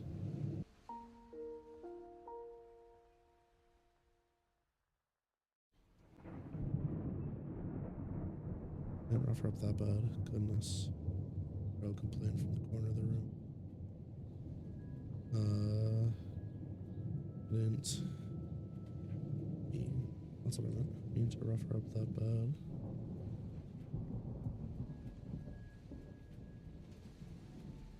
It was well lit and smelled like home to Lucky. Like Jamie, this isn't the cabin and he isn't here. She looked around to confirm her suspicions. Okay, Lucky. We'll look over. This is Jamie's living room. Well, it used to be his living room, but he doesn't come here often anymore. Lucky sat up slowly. So we're back at the Fool's Carol. This is the 3rd floor then. Lucky placed her hand on the right side of her head. Felt gauze and medical tape around her eye. Oh yeah, that's right. Sorry, sugar. Girl lowered her head. I didn't mean to hurt you. It's felt something amazing. Thought you'd be.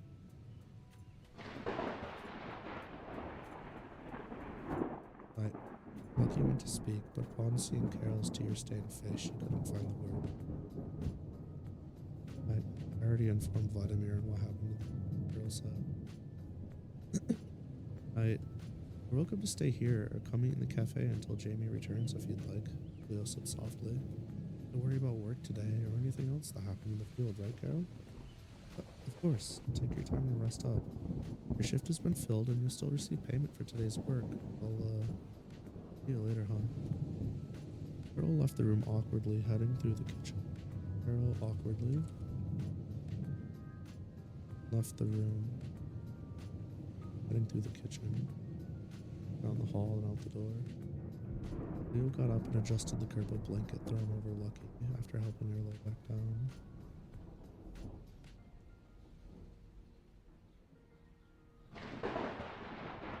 Leo got up.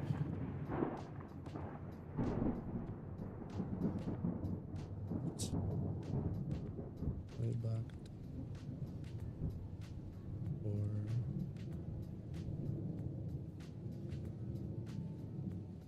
adjusting purple blanket thrown over her. I must have been on drugs, but I don't do. She walked into the kitchen to fix up a snack.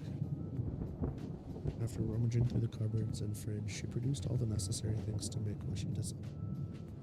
Lucky remained still on the couch, listening to the sounds of muffled conversation from below. So my sister is okay. I feel like I've seen that man somewhere. before. Not that it matters. Lucky's focus was broken by Cleo's return. In her hand, she held a small dish with a sandwich and a Chibi Wyvern-themed mug. Anything you want to talk about? Cleo handed Lucky the snacks. Marshmallows, thank you. Lucky's eye sparkled with joy. But no, I don't want to talk about it right now. Lucky took a sip of the cocoa and quickly removed it from her lips while fanning her. What do you need from me? Cleo asked earnestly. Let me just here with you? You want to be alone? Just say the word. I am the head maid after all. Cleo's smug face made Lucky giggle. She quickly stopped and grabbed her ribs.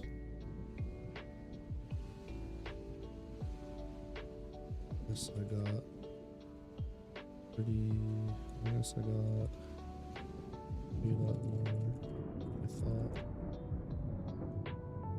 Lucky averted her gaze from Cleo's. I don't want to be rude, but I would like to be alone. As you would. Just give me a call if you need anything. I'll take the liberty of adding myself into your contacts. Cleo gave a quick bow and a warm smile before seeing herself out. Finally alone, Lucky's eyes meandered around the room. The couch was positioned against the furthest wall from the kitchen underneath the window. To the left, there was some extra floor space, a nightstand with a picture frame on it, and a hallway. But on the right was a TV with a gaming console sitting on a well-crafted wooden stand. In the middle of the space, an unused kotatsu with a pink blanket around it. Lucky stretched, moaning a little. I wonder if Jamie and I will ever hang out here. It's sad to see such a nice place go unused. Leaning forward, Lucky carefully placed her mug and plate on the kotatsu. Sliding down to the floor, Lucky winced as her butt made contact with the ground, sending shockwaves up her body. Doubling over, she wrapped her hands around her midsection.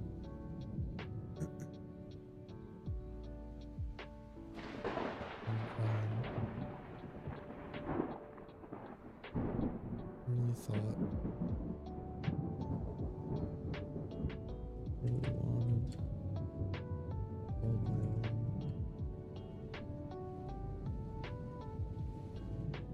Stronger.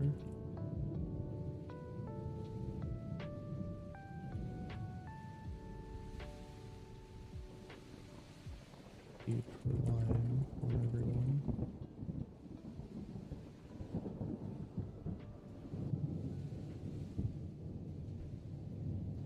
This rate. Lucky's mind wandered back to a time not long ago. Multiple figures surrounded her, with various tools and magic to subdue her. I still don't understand. Do anything to anyone. Fight back. Lucky began bawling and hyperventilating while trying to block out the wind. Hurry up and come by my side again.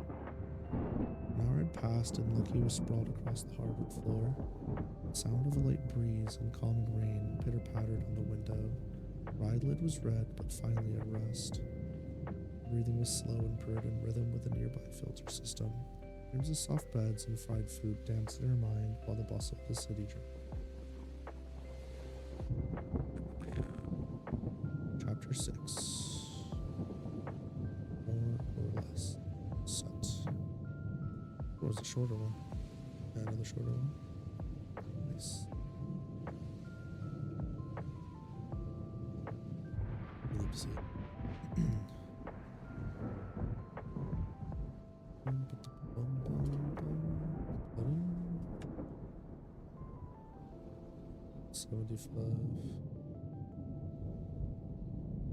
Spot.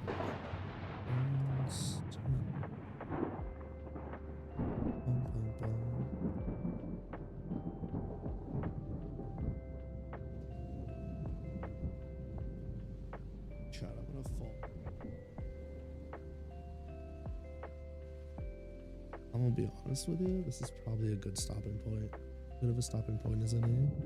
Let's face it, we edited what? How many? I think we're good. I don't really want to start a chapter and have to stop partway through. Shit would drive me nuts. I think I made it through 3, right? Chapter 3. And we're on chapter 7. So yeah, I'll take it. Some good ass progress. We changed some sections, fixed some flows.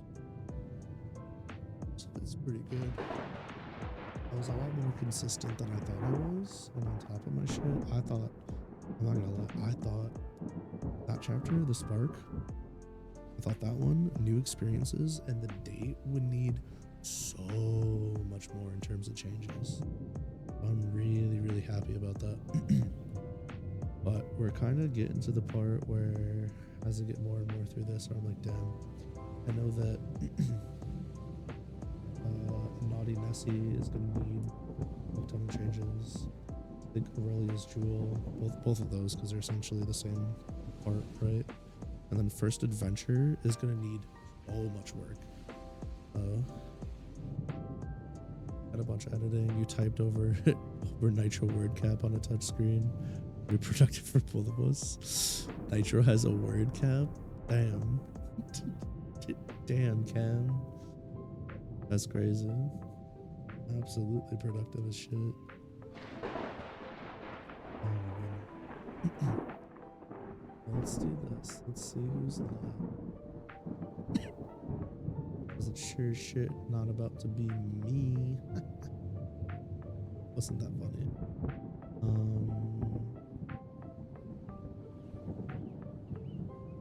Church is playing. No! There's two cats! Oh shit.